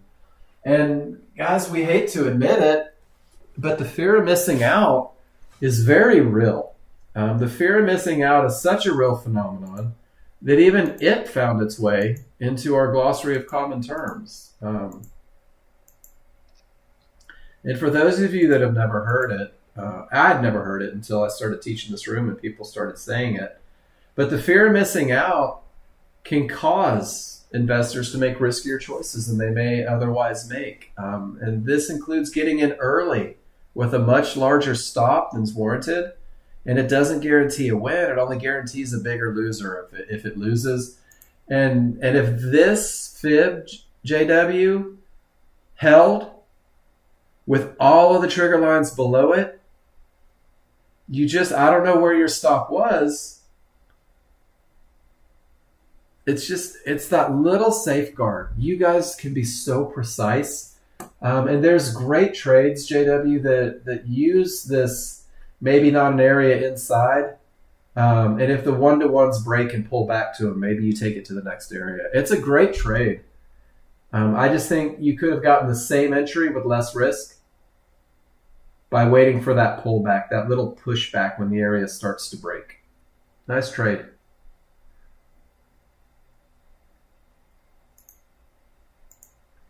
And I think that's it. Did you guys see the picture that my brother posted the other day? I'm going to open it up because it was kind of cool. I think he sent this to me last night. I sent him pictures of chili dogs. He sent me pictures of golf courses.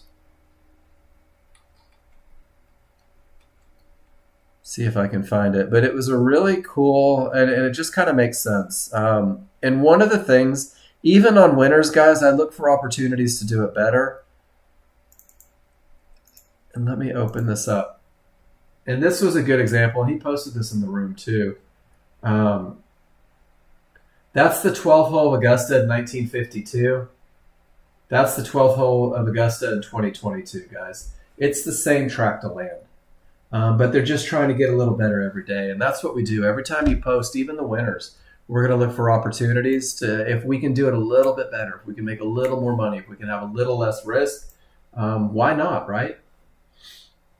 And then Alan, everything says down. The momentum is overwhelming. It didn't hit your mid-band, but you said, dude, everything's great. There's no reason to believe this market isn't going to go. And sure enough, you capitalized. And then you just put that second one. I don't know. You're out at 26, 27. Alan, it doesn't have to be 20 ticks, right? Isn't a giant 1-to-1? That's not a bad spot to take profits. And it's really hard to be mad about taking profits at areas, right? And I think this is the one thing that we forget as new users. No, don't be. Alan, are you doing this to look like a rock star or to get paid? Get paid. That's it. This could stop the market the same way this stopped the market. Why not get paid? I think you did a great job on this one. And this is the one where you've got to learn to not beat yourself up if it ends up breaking. The more times it bounces to the tick off of a fib, whoops. And let's look, right? If you got paid at this blue line, you might not have waited for divergence and get stop out later, right? And if you got paid at this red line, you avoided the whole bounce. And look at those 1-to-1s, like a rock star, right? So, man, don't ever beat yourself up for getting paid. Don't ever beat yourself up for getting paid, guys. That's the whole reason we're here. I do love a sequin jumpsuit and a little Elvis music, but Rockstar isn't always the best. And then Cav, momentum style, everything cranking. You take the pullback. Thank goodness the area didn't hold. You take it to the next fib.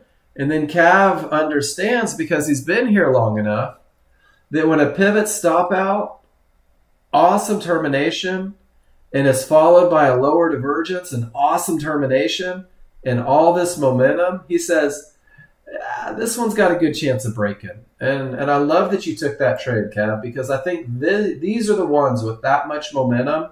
Even if it doesn't break, you typically get a bounce. The only thing that I could nitpick, just because that's the kind of jerk face I am, is you can see that you were a little fearful of missing out because your best entry is right there, right? And that reduces your risk, and that maximizes that profit potential. It gives you more room back to the fib when you get in at the area inside of favorable large triggers, instead of just kind of picking that in-between spot. I'm all for a few ticks underneath, but a point or two, that's going to get expensive in the long run. Great trade as well. You guys are putting on a clinic today. Nicely done.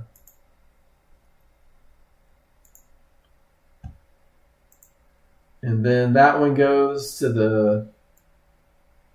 That was your first one, and then didn't quite hit it. Everything changes and rolls, so you go long. Whoops, sorry guys, they just kicked me out. Hold on just 1 second.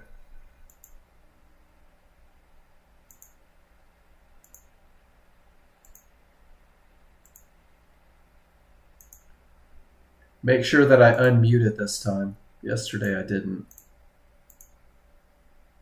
There we go. My back, can everybody see me? And then Cav, this is another one of those ones. I like what you're looking at here, but it didn't make the areas. And when it doesn't make the areas and your triggers are coming down and they already acted as resistance once, you're rooting for a moving average to change the direction of that market. You don't have any areas to bounce off of, right? There's no support. There's no 1-to-1s. You're below the mid band. The small triggers are against you. The large triggers or the synthetics are down. I like the concept behind this one, but I think more often than not, because it's kind of the same look, it's a little on the risky side here. You think it's going to bounce. This is one of those ones where maybe a little confirmation on the right side, because this was your same entry, right? With the exact same conditions, and this one pushed down lower. What made you believe this one wouldn't? These are the things that I think about. If I ever think that I got a little lucky, these are the things that I think about. You may have other charts going through. I like the concept. I think that you can do it a little more conservatively to increase your win percentage by just pumping the brakes and maybe getting on the right side of things.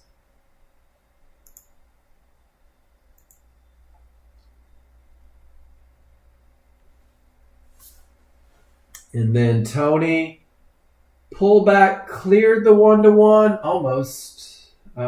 Should have waited till all triggers up. Same concept, right? Going long, it didn't clear. It cleared the 1-to-1s, but it didn't clear any of the fibs above it yet, Tony. But notice that when price clears it and pulls back, that one is so much easier, right? And you kind of pointed that out. Let it break and pull back instead of stutter at it. Does that make sense? And again, the concept is great. You knew what you were doing and where you were going. And Safia, I don't think she's in here. She hangs out in the other room now. Let me take a picture. I love this lesson. This was a good lesson for me too. So this is why I like to share it. Here we haven't broken yet. I'm hoping it breaks. Here price cleared it, and when it pulls back, everything still says up, right? And that's when it starts to get easier. And that's when it starts to get easier. When you're pulling back to an area rather than hoping that it breaks. Does that make sense, everybody? You know where the areas are. It's okay to let price get past them a little bit if you're going to take that first shot. And then pull back and let them go the other direction. Great trade, Tony. And then Gary. Don't know what that is. And then multiple divergences, small below the large. On the large chart, it's hard to get a lot of the information, but you're taking a momentum style, it looks like. Lower divergence. Here you let it break, which I love. And then if you look at your picture, Tony, check this out. Let me blow it up here. Oops, hold on. Where was it? There it is. Exhibit A. Price breaks and pulls back to the area. Do you see it right there? Price breaks the area, pulls right back to it. Same concept. So I love the timing on this one because it lets you put your stop in a great spot. That's awesome. But that same phenomenon happened right there where the price bars get beyond it and pull back. And that's such a great advantage for those momentum style trades. And then Carl, you said before and after. Everything says down, the path is clear. You take an entry right at resistance, just at the top of those large triggers. And you've got resistance on every chart protecting you, so your stop goes behind it. And that worked out. You take profits. And you ask, what could I do to do this trade better?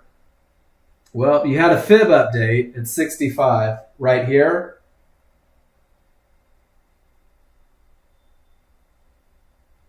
I like your management, Carl. I really do. Especially with that fib update, especially with 3 divergences in the same price range, especially with weak triggers, especially coming off of the outer band, especially with an HVA, especially with the small triggers up. And I think that's one of those questions, what could I have done better to manage it? I think you managed it appropriately. And then what stinks, Carl? Hey, Chris, you too, man. Enjoy your weekend. It probably went down, right? It just kept going down. Do you know what the hardest thing is? Is following your exit plan. and then watching it do what you hoped it would have done, because it makes you start second guessing everything, doesn't it? But Carl, how many times has 3 divergences saved your bacon? And it's funny that your brain stops remembering that, right? Me too. But the second this area doesn't hold, you start trading into it. The second 3 divergences doesn't stop the last trade, you start trying to trade through it every trade. Guys, the brain remembers these things. And it's like, oh, we're so stinking good at what we do, right? And look at this exit. Beautiful.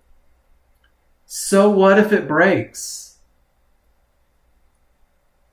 Carl, one thing that you've really shown me since you've come back into the room is you're really committed to following your plan.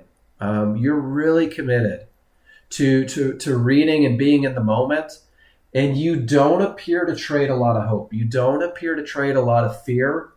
Your trading is very pragmatic. If this happens, then I do this. And I hope you feel the same way. And I know that we all deviate from that sometimes, but you're killing it, man. It's great to see. You're catching the trades that you're supposed to catch. Minimum risk entry, weak triggers, right? Weak triggers, split triggers, divergence prints. This is the one that it wouldn't kill you to pull it out of the equation, right? Or this is the one that you have to manage a little more aggressively. If it pushes back up and nothing changes, nothing starts to work in your favor, break even. And I think that you did great on that. Again, you knew that it wasn't great, but you knew that you had virtually no risk. Let's give it a shot. And if it goes, hell yeah. And if it doesn't, $8 commission. No problem. Nice job, man. And then Gary, is midband going to act as resistance?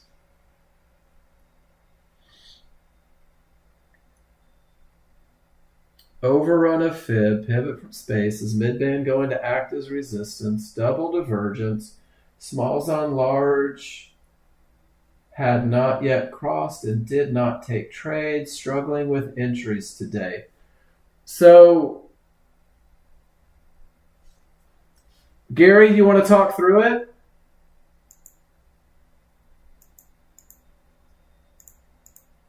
And can I start with Gary? You're a freaking amazing chart reader. I can't stress that enough. You're really good at reading your charts. You're so good at reading your charts. My brother said he put the patch on Tony and didn't have any problems. I'm not telling you that it's going to be okay, but I'm telling you that he did it and it was okay. Feel free to follow his lead. I think a couple people have done it. So you're struggling with entries today, right, Gary? I'm not going to lie. I don't know if you were looking to go long or short here. So let's start on the large chart. Large chart's in a downtrend. So I'm assuming that you were looking for the short, yes? And you have a bad top, meaning you're not coming from a termination condition to the point to where all of your triggers got above it at one point, right? So if you're having a bad top, what's one of those potential things? That it bounces back up? You know this. But let's just keep it simple. You want to keep it super simple? Let's keep it simple. To hell with all those other charts, Gary. From a bad top and no triggers through these 1-to-1s and hitting a mid band and the large triggers are a full bar away. Talk to me about that. Is that a good look for short? From a bad top with no triggers through 1-to-1 into a mid band with the large triggers a full bar away. Is that no. That's a horrible look for a short, isn't it? You don't have rules to take a short. If all you were looking at that and you were teaching this class, Gary, you would tell every student, every high probability trend trader, don't freaking do it. Wouldn't you? I would too. So here's the common problem. God, it sucks to be human some days, doesn't it? You know in your heart of hearts, you know that this isn't your best look for a short. You know that you don't have a statistical advantage. You know that it's just, right? But damn it, I want to be in a trade. So let me look at this chart. This chart says 2 divergences. Man, is that enough to get me into a trade? I hope so. Please let it be. Let me go double check my rules and let me look at those tops and bottoms and let me see what kind of divergences it takes to qualify as a termination condition. Son of a bitch. It takes 3 divergences in the same price range to be considered a termination condition. So I still don't have a good top. Well, let me check the next one. There's an HVA line. Well, that means down, doesn't it? And this is how, guys, the better you get at trading, the more you're going to do this, and you've got to stick to your rules. Gary, your large triggers are up. None of your triggers here, you love to talk about a mid-band. Nothing. Down is nothing more than an opinion at this point, and that was at 10:30 on the NASDAQ. And then let's go to the NASDAQ at 10:30 just for grins. And check it out, Gary. Mid-band held just like we expected. The problem is there was just enough movement in there to make you feel like you missed something. But your rules said don't do it. And when your rules said don't do it, you started questioning your rules, especially after it does this, right? But look at it. It held exactly as we anticipated. 100% rules. Isn't that pretty awesome? And Gary, the whole reason that I did that, because I really do, I have a great amount of respect for your ability to read charts. You're looking for every reason to stay busy, so much so that you're abandoning the large chart and you're looking for reasons on the small chart to get you into trades, or to confirm the idea that you feel as though you missed something. And sometimes the truth is that your gut's right. You knew that it wasn't right. Otherwise, you wouldn't have gone through the justification process on the other ones. Does that make sense? And guys, this is normal. This is not exclusive to Gary. I'm guilty of this as well. The better you get at reading charts, the more important it is to stick to your rules. The better you get at discerning information, the more important it is that you focus on the information that matters.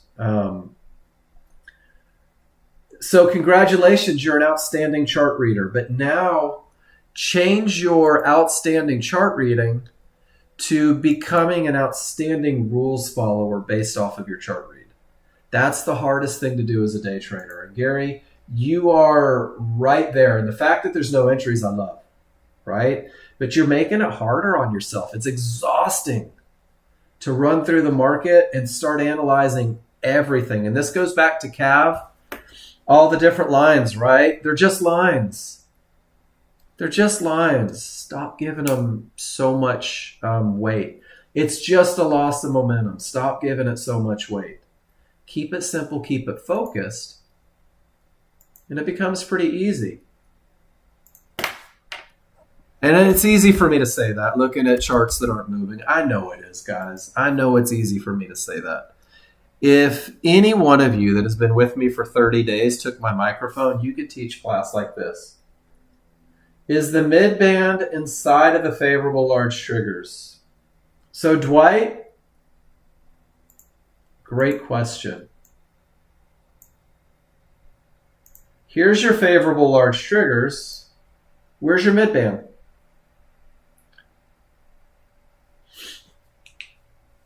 I want you to answer the question. Is the mid-band inside of the favorable large triggers? Right here it is, right? Right here it is not. So Dwight, if we're looking at this, look, let's go through the rules once again. All I'm going to do is go through rules, guys. That's it.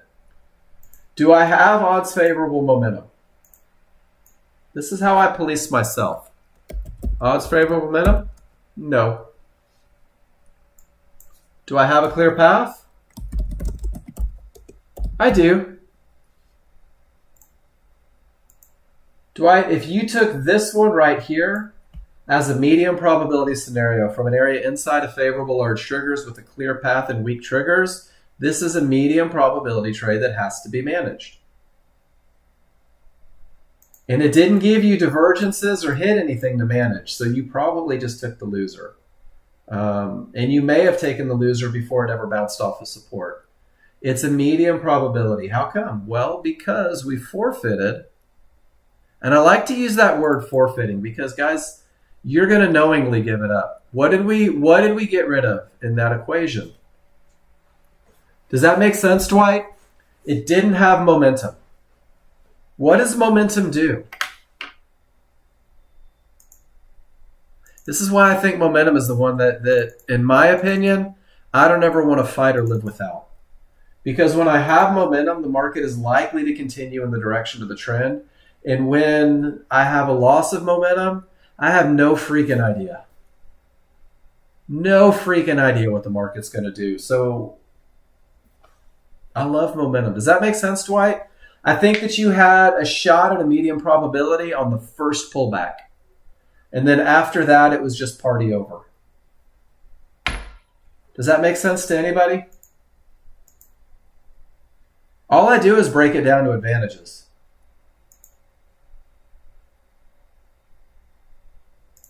I could get on board right here all day long. And if you kept your stop below the areas, that's totally cool. But somewhere over here where it just refused to go, I feel like that's where you had to let go. And you're absolutely right, Ron. There was an entry. It didn't work out. Thank God you got the dance, right? Probably not a big loser. It's a good read, Dwight. It's a great read. There was one shot and then everything changed. All right, David. Good morning. Ron could teach this class. You guys ever wonder that? I've told people that there's probably nobody in this room that couldn't do what I do from a chart reading standpoint, right? Because when a chart's not moving, it's easy. There's no pressure. Does that make sense? David, this is the slowest link ever, brother. But if you go back to the client trades, right? And you click on one, isn't it easy to just look at it and say, well, yeah, that was odds favorable and a clear path and a pullback to support? Gary, I've done that.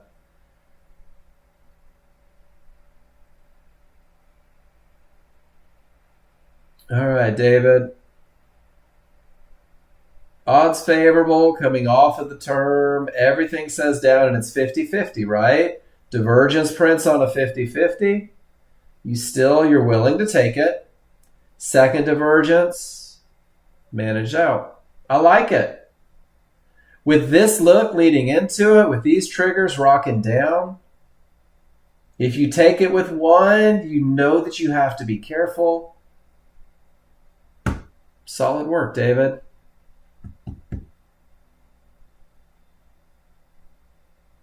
That's the best you could hope for on that one. And I think the fact that you knew that it was a 50-50, you knew what you were up against, and since you know what you're up against, you know what it's time to manage, right? You know what it's appropriate to manage because it's not a perfect trade. It's a medium probability trade. You called it a 75-25? No such thing. No such thing, man. Until those triggers break, Until both sets, and guys, I know that sometimes I go on tangents from comments, and it's not because your comments are wrong. Um, my brother would probably agree with you 100%. But the idea of keeping it simple, right? That there's only one way that an area could ever be broken. And until that happens, it's just not, right? And if you keep it that simple, um, you're less likely to talk yourself into bad situations. I know there's two divergences, but it's a 75-25. I know it's not coming from a good top and there's a divergence, but it's an 80-20. We'll fabricate things to get us into trades. You had a 50-50 with the divergence, and it did exactly what we'd anticipated doing. Nice job, David. That's a great trade, and it's great management. Ron says there's red news coming. It's always more fun on NASDAQ. Let's see what happens. You think they're jockeying for position, guys? Look at how that threads the fibs. Isn't that amazing? And none of the triggers are through. Look at that. Grade A baloney. Powell's about to speak, right? That's usually fun. Guys, what do you want to talk about? It's 11:08. Wow, there it goes. That was fast. Where did it go to? Did anyone notice? Who wants a gold star? Where did that insanely fast push to? Anybody? New users, I want you to tell me. It pushed right to a freaking termination condition and snapped back hard. Is it odd that there was that sort of reaction? And look at your fib, no triggers through. Great googly moogly, guys. I can't make this stuff up. Now it's a termination that created a full reversal. Look at the momentum coming off of it. Oh no, another termination condition. Son of a gun. How many times are my rules going to keep me safe? Am I the only one that's blown away by this? The hardest thing to do is absolutely nothing when there's nothing to do, ladies and gentlemen. Exhibit A. The hardest thing to do is absolutely nothing. And the hardest thing to do is to say, oh, if I just would have taken that short trade, I would have made money. If I just would have traded into that termination condition, I would have made money. If I just would have. If I shoulda, coulda, woulda. But then you do it over here and you're like, oh, the market hates me. Right? Consistency. That was my whiny trader voice. Guys, I'm going to take 5 minutes. Think about what you want to talk about. Think about what you want to see, what you want to hear. Let me know what to do. 3 divergences, same location, termination condition. Son of a gun, there it goes to the upside. Golly, I can't make this stuff up, guys. All you have to do is learn it. All you have to do is learn it. Repetition. I'll be back in 5.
All right, Gary, you should be able to hear me now. I was just taking a little break. Man, that happens sometimes. I take a break. S&P looks like it did the same thing, huh? Terminations everywhere. Looks like there may have been a 50-50 shot there. Let's see what it looked like.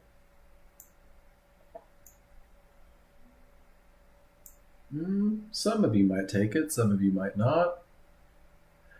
But it still pulled back to resistance inside of favorable large triggers, didn't it? Guys, one thing that I know to be true is when you get consolidation like this, the 50-50s are just that. They're either going to break and run forever, or they're going to stop and die quickly. You never know which one it's going to be. When fibs hold like that, go in both directions, I'm a huge fan of letting them break one way or the other. I don't know what Powell said, but everybody seems to be fighting it out based off of it, right? 50-50 with 3 divergences didn't work. Weak triggers didn't work. Directly into 1-to-1s. Gave one bounce. Maybe that's the one that's going to go. I don't know. What do you guys want to talk about? Mike Lynch, how you doing, man? I know you're soaking it in. Hopefully you're coming up with some questions. Miss Debbie, haven't seen a chart from you in a while. You're probably just killing it. You found your groove. What's going to make you a better trader, guys? What's going to give you something to study going into the weekend? Is everybody going to do market replay this weekend? Take a day, replay a day or two. What a great thing to do. Market replay. Double your reps, triple your reps. And you guys trading like you've forgotten everything? I've done that. Do you know what I do when I do that, Debbie? And this is my own thing. When I have a day where I feel like I've forgotten everything, and I'm not going to lie, I had that day yesterday. My morning, I don't know what was wrong with me. I took at least 6 bad trades in a row. 6 bad trades in a row. And I dug myself into a pretty good hole. And I stood up and I walked away from the computer and I went and took a shower and I went to the grocery store. And I came back and I looked at my rules. I sat down and I put them in front of me. And I said, all right, let's see if the market wants to give me anything. And I'll tell you right now, that little break, because Debbie, you're great at this, that little break just gives you the opportunity to kind of refocus, to re-clarify. Because usually when we trade poorly, it's because we're trying to make something happen. Or when we trade poorly, we almost follow our rules. And sometimes just walking away, that's true too. Maybe a little break. Or some Benadryl. I'm just kidding. That's horrible. I kid. It is hard to trade with distractions, isn't it? Definitely them, Debbie. You need to stay awake and trade. Distractions are tough, right? My brother and I used to joke. Rule number 1 used to be, don't trade hungover, right? Or don't trade if you're sick. Don't trade if you have people in the house, like your in-laws are in town. Don't trade if your computer is glitching or it's creating a distraction, right? But when a termination creates a full reversal with odds favorable momentum and the path is clear, see if they give you a pullback.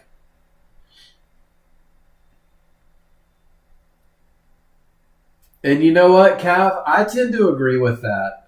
There's a reason that I take a break every hour. It really does, Debbie. I firmly believe that you can't focus on something for that long, right? Get up and stretch your legs, take a walk, do something. In the restaurant industry, if anyone's ever been in it, there's managers that There's oh, did you miss the feedback on your chart, Dwight? It was amazing. Man, you're gonna have to watch the video. Just kidding. We'll do it. We'll go back to it. I worked with general managers that expected their people to work 13, 14 hours. And guys, after 10 hours of anything, you're useless. After probably 3 or 4 hours in front of a computer screen, your brain is mush. You got to get up and walk around and refocus. It's okay to do that. It's okay. What do we think about this? I don't know. All right, David, I'm going to back up to Dwight's real quick. And then we're going to hit yours for something to talk about. Thank you for putting that in the room. Is the mid-band inside of favorable large triggers?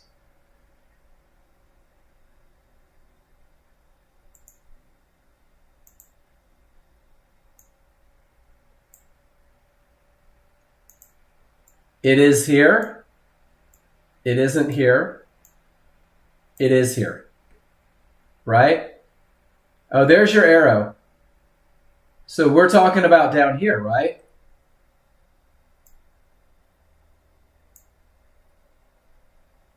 So Dwight, what do you think? That's the bottom of your triggers? That's the top of your triggers. Is it inside? Is it below the highest line of the triggers and above the lowest? Absolutely it is. It is inside of favorable large triggers. But at this point, you're coming into a pretty solid area there. That's the one where the kids get paid.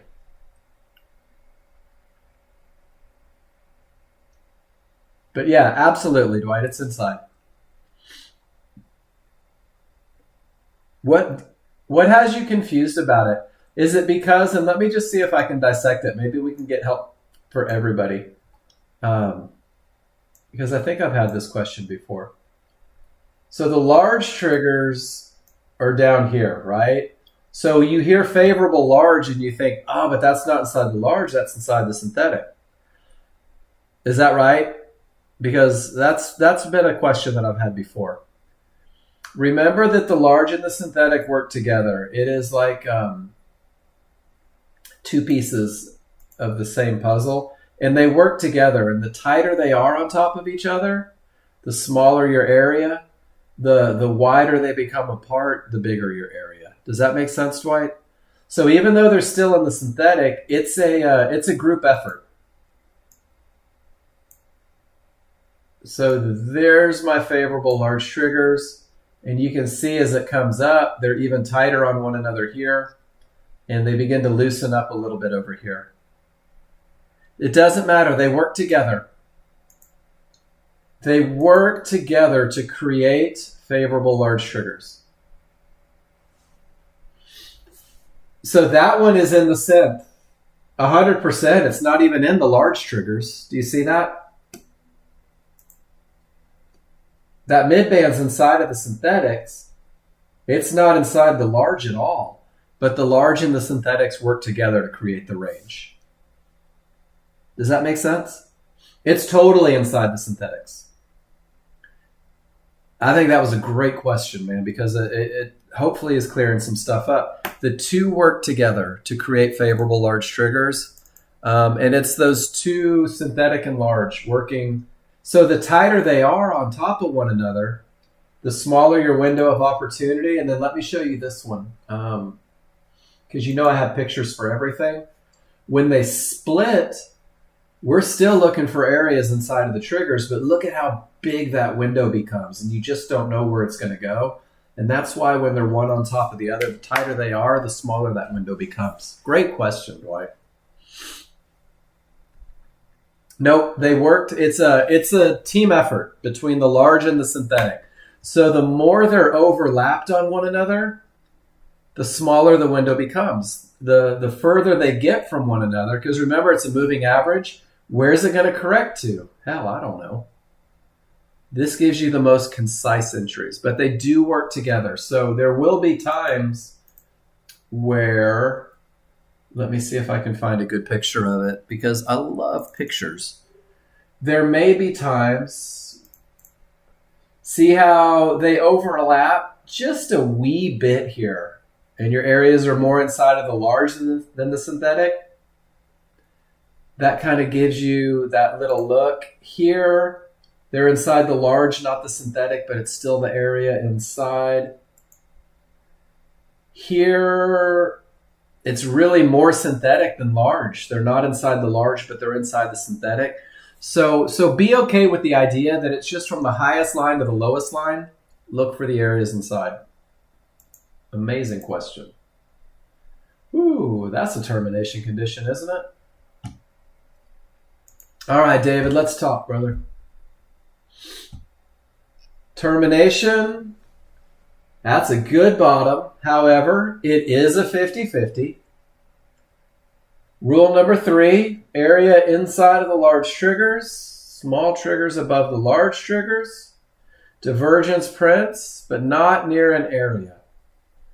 So, David, where in the literature did you get that if divergence doesn't print from an area, it's not so important?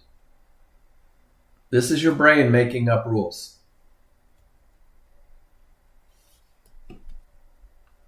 Because divergence is a loss of momentum. That's all it is. It's just a loss of momentum. So let's talk about what's happening on this chart. And it may go up, it may go down. I don't know what the result was. Did it? Well, when divergence prints from an area, it may add strength to it, right? On a large chart, not only did it hit an area, but it also had a loss of momentum. That's a key indicator. So let's look at what happens here. Termination creates a full reversal. That's amazing. That's the best of the best look for coming into a 50-50, right? Because they reacted. They made a reaction. One divergence shows a little loss of momentum on your small chart. 2 divergences says, hey, there's a little bit of fight. And don't we expect that at a key area? So your window of opportunity goes from the highest point of support to the lowest point of support. 57 was about the low end. What was the timestamp on this one? At 10:20 in crude oil. Let's go back to crude oil and see what it looked like.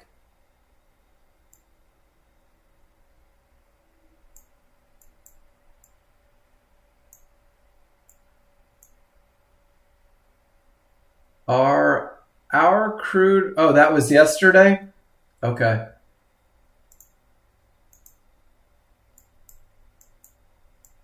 I can go to yesterday. Yesterday was crazy, though. Yesterday was OPEC meetings all day long.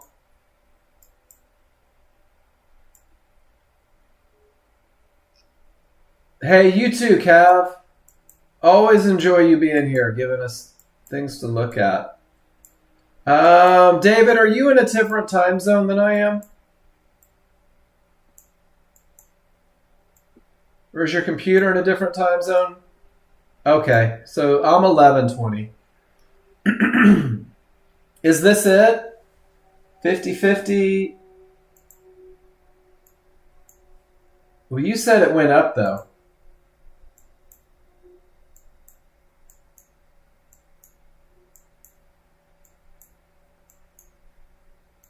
Let me get back to it. And I don't mind shuffling back like this, guys. Like, if there's a great lesson in, let's get a great lesson. So, 11:20 a.m. So this is where we were at, right? So let's piece them together, David. I love this. What a great lesson. Termination creates the full reversal, right? This is the best look. 50-50 trade. One divergence, you don't take it. Second divergence, it bounces right from the window, right? Was this your entry, David? Me personally, I don't take a 50-50 with two divergences. That's just me. I try to stick to the KISS plan a little bit, but check it out.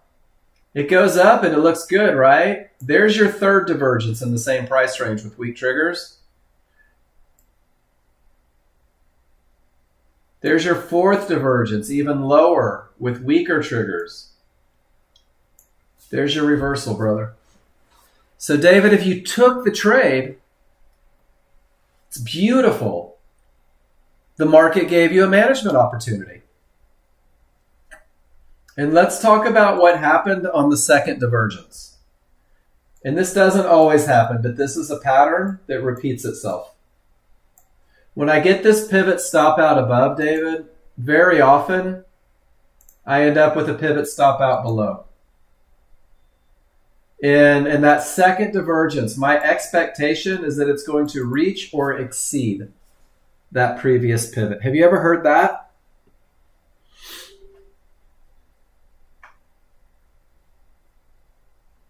Because that's a pretty good lesson, especially for entries. When I get two divergences up here, that pivot stop out, my anticipation is that it's probably going to meet or exceed the previous pivot. Give me a Y, guys, if you're with me on this. I'll make it seashell. What does that mean for me for entries? It means that if I'm looking for a two divergence entry on a 50-50 trade, it's got to come from somewhere over here. And sure enough, like clockwork, right, David? And it was all preceded by the most beautiful termination condition that created a full reversal.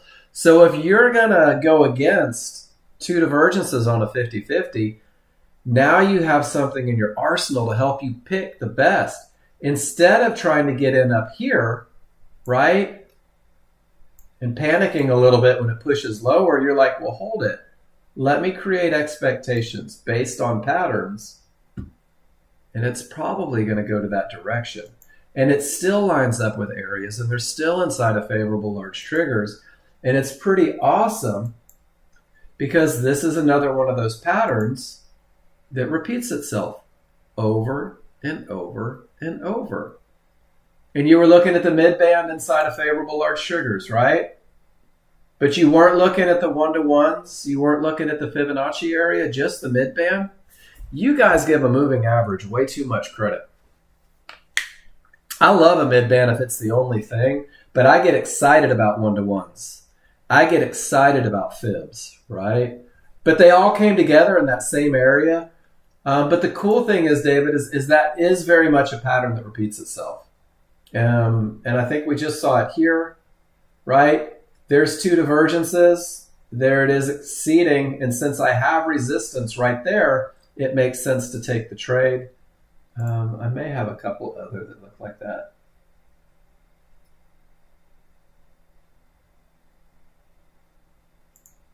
$5.1 PSO. There's that pivot stop out. There's your pivot stop out for more continuation down. Pretty cool, right? That's a pattern. That's a pattern that's going to help you guys. I love a good bottom. Yeah. But two divergences on a 50-50, man, that kills it more than it doesn't. It really does. They just had a little more giddy up because of the momentum. And it's that momentum look, David, that gave you a manageable trade. It's that super strong triggers pushing in the direction coming from a good bottom that gave you such a manageable trade. Nice job. Just taking advantages, right? I've probably never said it in this room, but I firmly believe that if you always insist on this one, you can get a little sketchy on the other two. If you've always got a market that is screaming in the direction of the trend and the momentum shows it, you're going to learn how to break the other rules gracefully.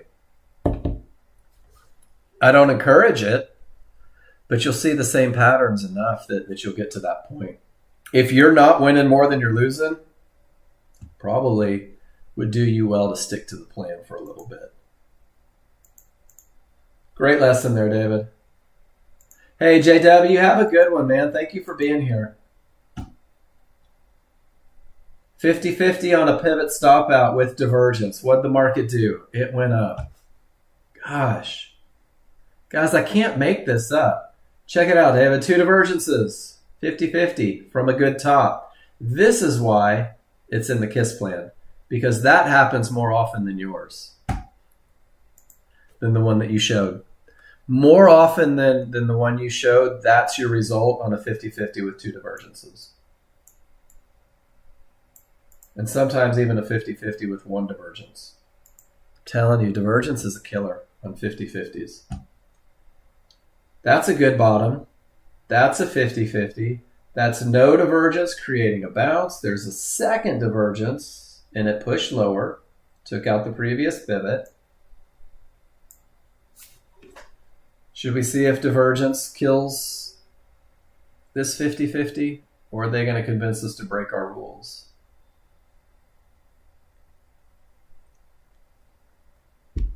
You don't think it's a good bottom on crude?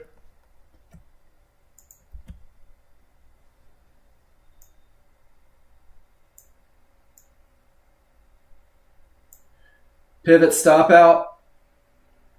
Couldn't break it. Hold on, let me put... There's your pivot stop out. The smalls got through. A little bit of overrun.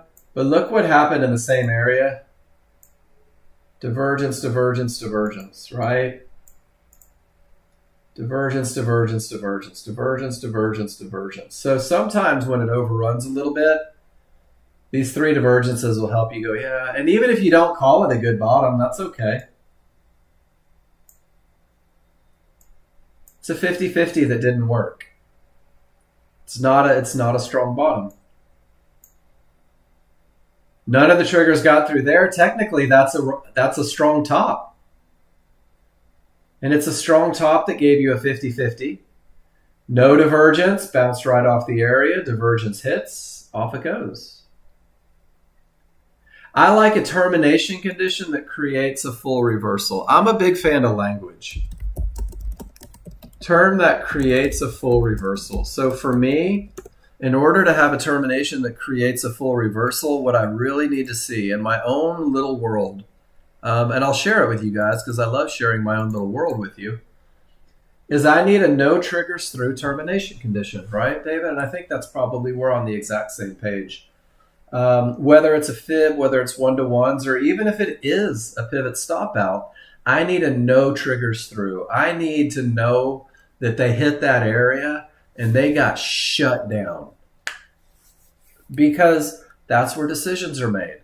So what does it tell you when it's a no triggers through reversal? It tells you that despite their best efforts, despite their momentum, despite their wishes, wants, and hopes, the other side of the coin shut them down and said, nope, you're not going 1 iota further, and we're going to go the other direction. So I think I'm with you, David. I think we're on the exact same page. Not a good bottom. It's a 50-50 that failed. When 50-50s fail, very often, they push the other direction. This is a pretty good looking bottom. This is an even better looking bottom. But if I'm really going to be technical, what I want to see, let's find one. What I really want to see is I want to see that, right? I want to see that no triggers through. I want to see that no triggers through. Even though it's a little below the fib, David, do you see how it's a pivot stop out and not one trigger gets through? That's a sexy bottom. That's not a sexy top. Not a sexy top. Sure do like that one. A little bit of overrun, right? Love it. I don't know. I think it's kind of cool. You go through and you take a look at it. And guys, you're all going to get your own comfort zones. You're all going to get these areas where you're like, I've seen this 100 times. This is my look. And if I tell you, David, I don't agree with your look, who cares? Who cares? If you spend 100 pictures seeing the exact same thing and I don't see it, that's okay. Ron C is a great example of that. I didn't see his trade for probably 5 or 6 months. I was convinced that he was sent by the government to give me heartburn with his trades because I didn't understand them. I couldn't take them. It didn't make sense to me because my brain had committed to the idea that the only way to enter a trade is with a pullback to areas inside of favorable large triggers. And then you'll get to the point, David, one day where you'll say, well, you know what? Even with a little bit of overrun, 3 divergences kind of confirms that overrun. So even though this isn't the best bottom at 1028, the idea that it came with 3 divergences, or 1044, whatever that is, this kind of makes me go, okay, that might have been a little overrun. That might have been just so much momentum that they pushed a little bit past the key area. But the 3 divergences on the small chart and then my large triggers getting back above, this tells me, yeah, it's probably what I'm looking for. Of course, it went right into a termination condition. But so you'll grow very much. Everyone will grow with the software. And the challenge comes is as you begin to grow, you begin to second guess things. And this is why, again, broken record, guys, I apologize for that. This is why having a set of rules, what it'll take to get you in and out of the market, this is why this is so imperative, because you're so damn smart. Everybody in this room is, or you wouldn't be in this room. You're so smart. You're so good at this. You're getting so great at reading these indicators that you're starting to see more. And the more you see, the more you think you need to trade. And the reality is the more that you see, it'll open up doors to get to the next level, to find another trade. But when you go back, or when you start looking beyond your very basic plan, this is something I don't talk about very often. We'll do this. If this is your plan, but you begin to recognize patterns outside of your plan, then you need to start the process of creating another chapter to your plan, guys. You can use this template to help create a plan outside of the simple plan. And it's no different. It's what I gave you, but you're going to do it yourself now. You're going to define your entry checklist, right? And you're going to take 10 pictures of your perfect long entries. You're going to make sure that it does win more than it loses. Because if it doesn't, it has absolutely no business being in your plan. And you're going to take 10 pictures of your perfect short entries. And you're not going to stop at 10 pictures and decide, okay, that's the plan. That's what's going to get you to know exactly what it is you're looking for. And then you're going to scroll back 10 days. You're going to do market replay for 40 days. And you're going to make sure that it provides a statistical advantage. And you're going to commit to this look until you can prove to yourself that it wins more than it loses. And then this, all of your research finds its way into this, into your trading plan. Guys, the one part that you guys don't realize is that this KISS plan is years of development. Years of development. You've got the benefit of getting it on day one. All the study that I had to put into this, you get on day one. The 25 years that John Novak invested into this, you get on day one. It's a huge advantage for you. Identifying these patterns, guys, it doesn't happen overnight. So you're welcome. But it's pretty awesome because what it does, this area may break all day long. But the reality is that when the triggers are this weak and none of them get through, I don't feel comfortable that it has a statistical advantage to break. Alan, you don't really have to thank me. That was me being sarcastic. I love what I do, guys. I love patterns. I always have. It's fun for me. But my pattern is, and what has been proven over decades, is that when it looks like this, it's more likely to do this. And the same pattern is if this holds, I'm going to look for a pullback. And guys, Nexgen's trading plan really hasn't changed in 20 years. Define your termination condition. So important. And if the triggers roll from the high, your first shot is what we call an HVA trade. And you need a market flow chart for that. Takes a little more reading. And where I take you guys is if a termination condition holds and everything is strong, sell a pullback and keep doing that until you get to a big blue fib. And when you get to the big blue fib, it either breaks or it holds, right? If it breaks, we go back to step 3. And if it holds and everything rolls, we do step 3, go in the other direction. So this is your first trade, high probability trend trade. This can be your second trade, HVA trade, but you have to build a foundation to get to where you want to be. Because if you hope resistance was going to break with weak ass triggers, you just got run over. Pretty cool, right?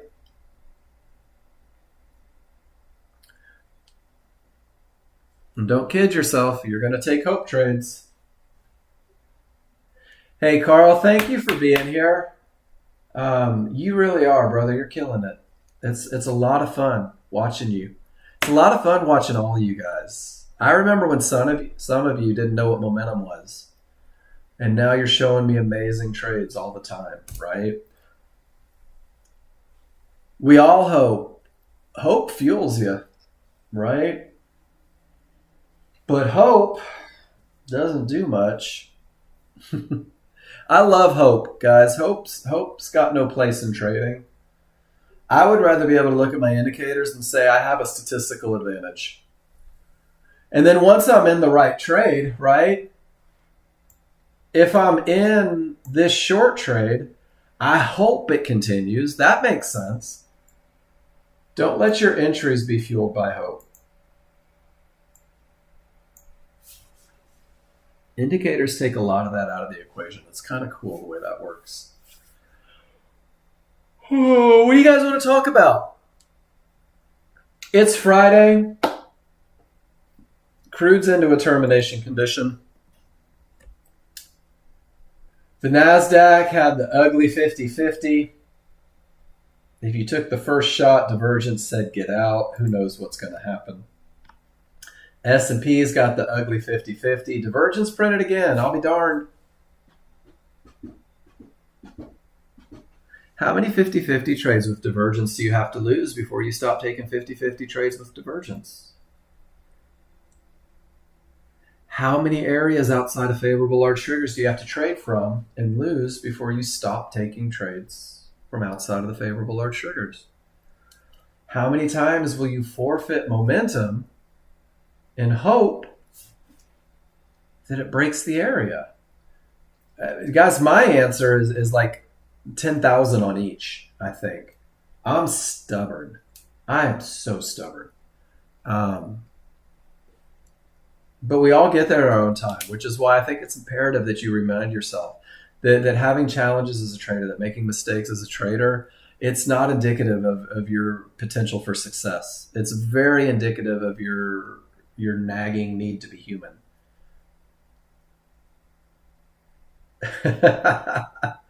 I think that you should, Collie, I like that. I agree and I disagree. And let me show you one of my favorite little things from the late Mark Douglas. And I don't know if you guys know this, but John Novak and Mr. Douglas used to speak a lot back when John was beginning. But here is, where is it at? Right here. When you stop expecting to win every trade, right? When you stop believing that you have any control over the outcome, what you find is you begin to win more trades. And when you stop worrying about the result and you care about the execution should have been proven to win more than it loses, right? So when you focus on the process, it's amazing how the results tend to follow. And where it is, right here, up and down ticks is all there is, guys. That's all the market is. But emotional pain comes from what you believe. You create your own pain based on your experience with the up and down ticks. And the second you believe that you can control them, the second you believe that you're entitled to win, then pain follows, right? If you believed without question that you should have been able to go long at this mid-band and get paid, then you've created your own pain, right? If you believe that you should be able to go short at resistance and get paid, well, then you create your own pain when that doesn't happen. But if you say to yourself, I have a statistical advantage, I have a market that is screaming, I have areas inside, and this is a pattern that I know through study and research. Golly, where did that happen? I know that this look right here, typically wins more than it loses. So I'm willing to take it, and I'm willing to put myself out there. And I accept whatever happens because I know that this is the look that more often than not will get me paid, right? You think he said something like treat every trade like it's a 50-50 and when we never compromise and always take stops. And one thing Mark Douglas, and what he always said is don't deviate from your plan. So if you have a specific, no, I know exactly what you're saying. You're either going to win or lose, right? Those are the only two outcomes. You're either going to win or you're going to lose. That didn't sound negative at all, Collie. And you don't have any say because look at this. Let me find a great example of it. Someone asked me the other day, what made the market turn from there, Mark? Unfortunately, John's fibs are so damn good they keep bouncing off of them. Let me find a good example. Man. Guys, these are pretty awesome. Here we go. Someone asked me here. It may not have been here specifically. Mark, why did the market go down from there? Mark, why did the market turn? Mark, the market had odds favorable momentum and a clear path. How come it went down?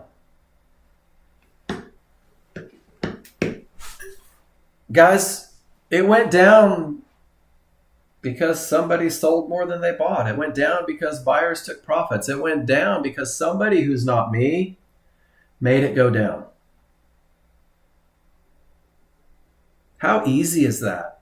It has nothing to do with MACDs or stochastics. I don't even know how you say that. It has nothing to do with bulls and bears. It has nothing to do with your astrological sign or whether your bad moon's rising. Guys, somebody made it happen. And you know what sucks? Is they didn't tell me that they were going to do it. Some jerk face was sitting there with 10,000 orders to go short in the middle of freaking nowhere and killed my good time. Absolutely slaughtered my long trade. So what? Because I had the exact same setup right here and I got paid, right? And I had the exact same setup right here and I got paid. And I had the exact same setup right here and I got paid. And I had the same setup right here and I lost. And then I got paid and I got paid and I got paid and I got paid. And son of a gun, I lost. And then I got paid again. And guys, the idea is that if you flip that coin 100 times and it's weighted one side or the other, eventually odds favorable and a clear path, you're going to put that order there and you're not going to give two craps whether it wins or loses because you know that there's a statistical advantage. You know that with odds favorable momentum, you know that with a clear path, and you know that with an area inside of those large triggers, if the trading gods give you a pullback to it, approximately 70% of the time, it's going to be an outstanding winner. And 20 to 30% of the time, it's going to bowl you over like a 3-year-old on an NFL field.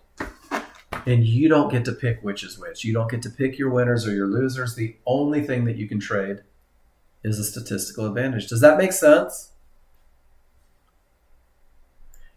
And if you lost the trade before this one, are you hesitant to put an order inside of favorable large triggers? If you got run over last time this setup looked like this, are you worried about taking this one? Are you going to let one trade define whether or not? I'm just going to go ahead and get in. And I'm going to put my stop outside of the window of opportunity. And I'm just going to say, well, there's your actual entry area. And I'm just going to say, who cares? There we go, guys. I took a loss. That's 1 out of 100. Something's going to happen. With the exception of crude oil hitting zero once, I've never seen the market just stand still. So, do what you do, guys. Follow the rules. Stick to the plan. They can't all be winners. And I used to hate showing losers in class because there's always somebody that says, oh, Mark lost in class, the software is crap. Go back and back test it. Go back and look at it, right? Look at 100 trades.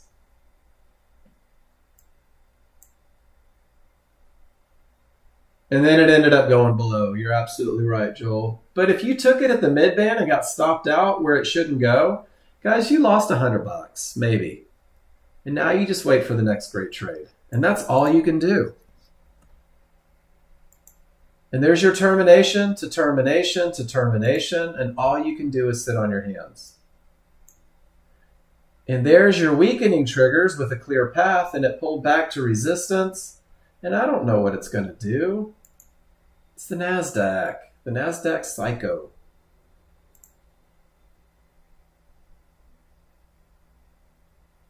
But I do know that with the advantages in place, I have a statistical advantage, and I'm willing to take a shot at it. And I'm willing to risk my money. I'm willing to risk the money that I make every day. And sometimes they're assholes. And that's it, guys. Using protective stops, Kali, keeps us in the game.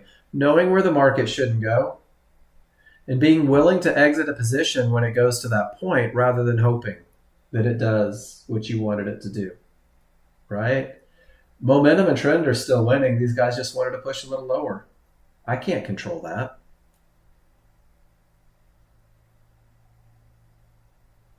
It is a hard lesson. Guys, it's okay to lose. Make sure it's a good loser, right? Like the samurai used to say, it's a good death. Why? Because I got in there and I fought hard and I put myself in the kill zone and the other guy was better that day. Guys, the sellers had more in their pocket than the buyers right there. That's it. Follow your plan. All you can do. Guys, you're amazing. Thank you so much for being here this week. I hope you learned something. I really hope you guys get something out of this class. I hope it's making you better. If it's not, then that's on you. It's on you. You have to ask a question, right? You have to put yourself out there and ask for help. One of the worst things in the world is to take a loser and not know why and waste energy being upset about it.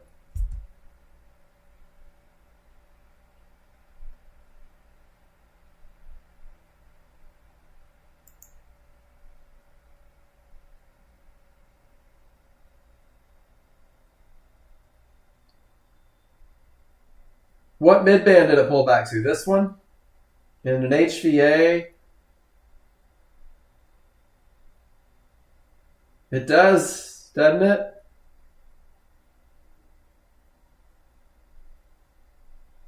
Little outside of the rules, but it worked. We're going to keep doing it. A little bit outside of the traditional HVA rules, but Gary, it's great recognition of a good top. It's letting your triggers roll. It's waiting for momentum. It's clearing the mid band and pulling back to it. And then having a little HVA line just to help.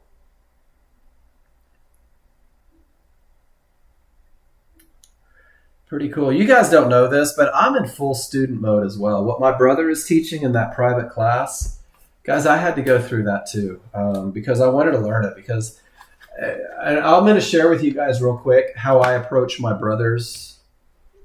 He has what's known as HBNS syndrome. And if you guys have known my brother for any amount of time, you know that HBNS syndrome is the mantra by which he lives his life. It is, so much so that it made it to the glossary of common terms. It refers to John Novak's state of mind. He's happy but never satisfied. He's always looking for a better way to do things, and he finds one every 3 days. And he usually finds one, and then it dwindles off to the side. And then he finds one, and it dwindles off to the side. But every now and then he comes up with something that's absolutely amazing. But he's always searching. And what he's teaching now is absolutely amazing. What he's teaching now is, I think it's groundbreaking. And if you're a great chart reader, but you're having challenges, I would consider his class. It's not free. But I can tell you right now, had he made me pay for it, I've already paid for it. In the profits that I've made. And it took me about 3 days to understand his concepts. And it took me about 200 pictures on Market Replay to get good at them.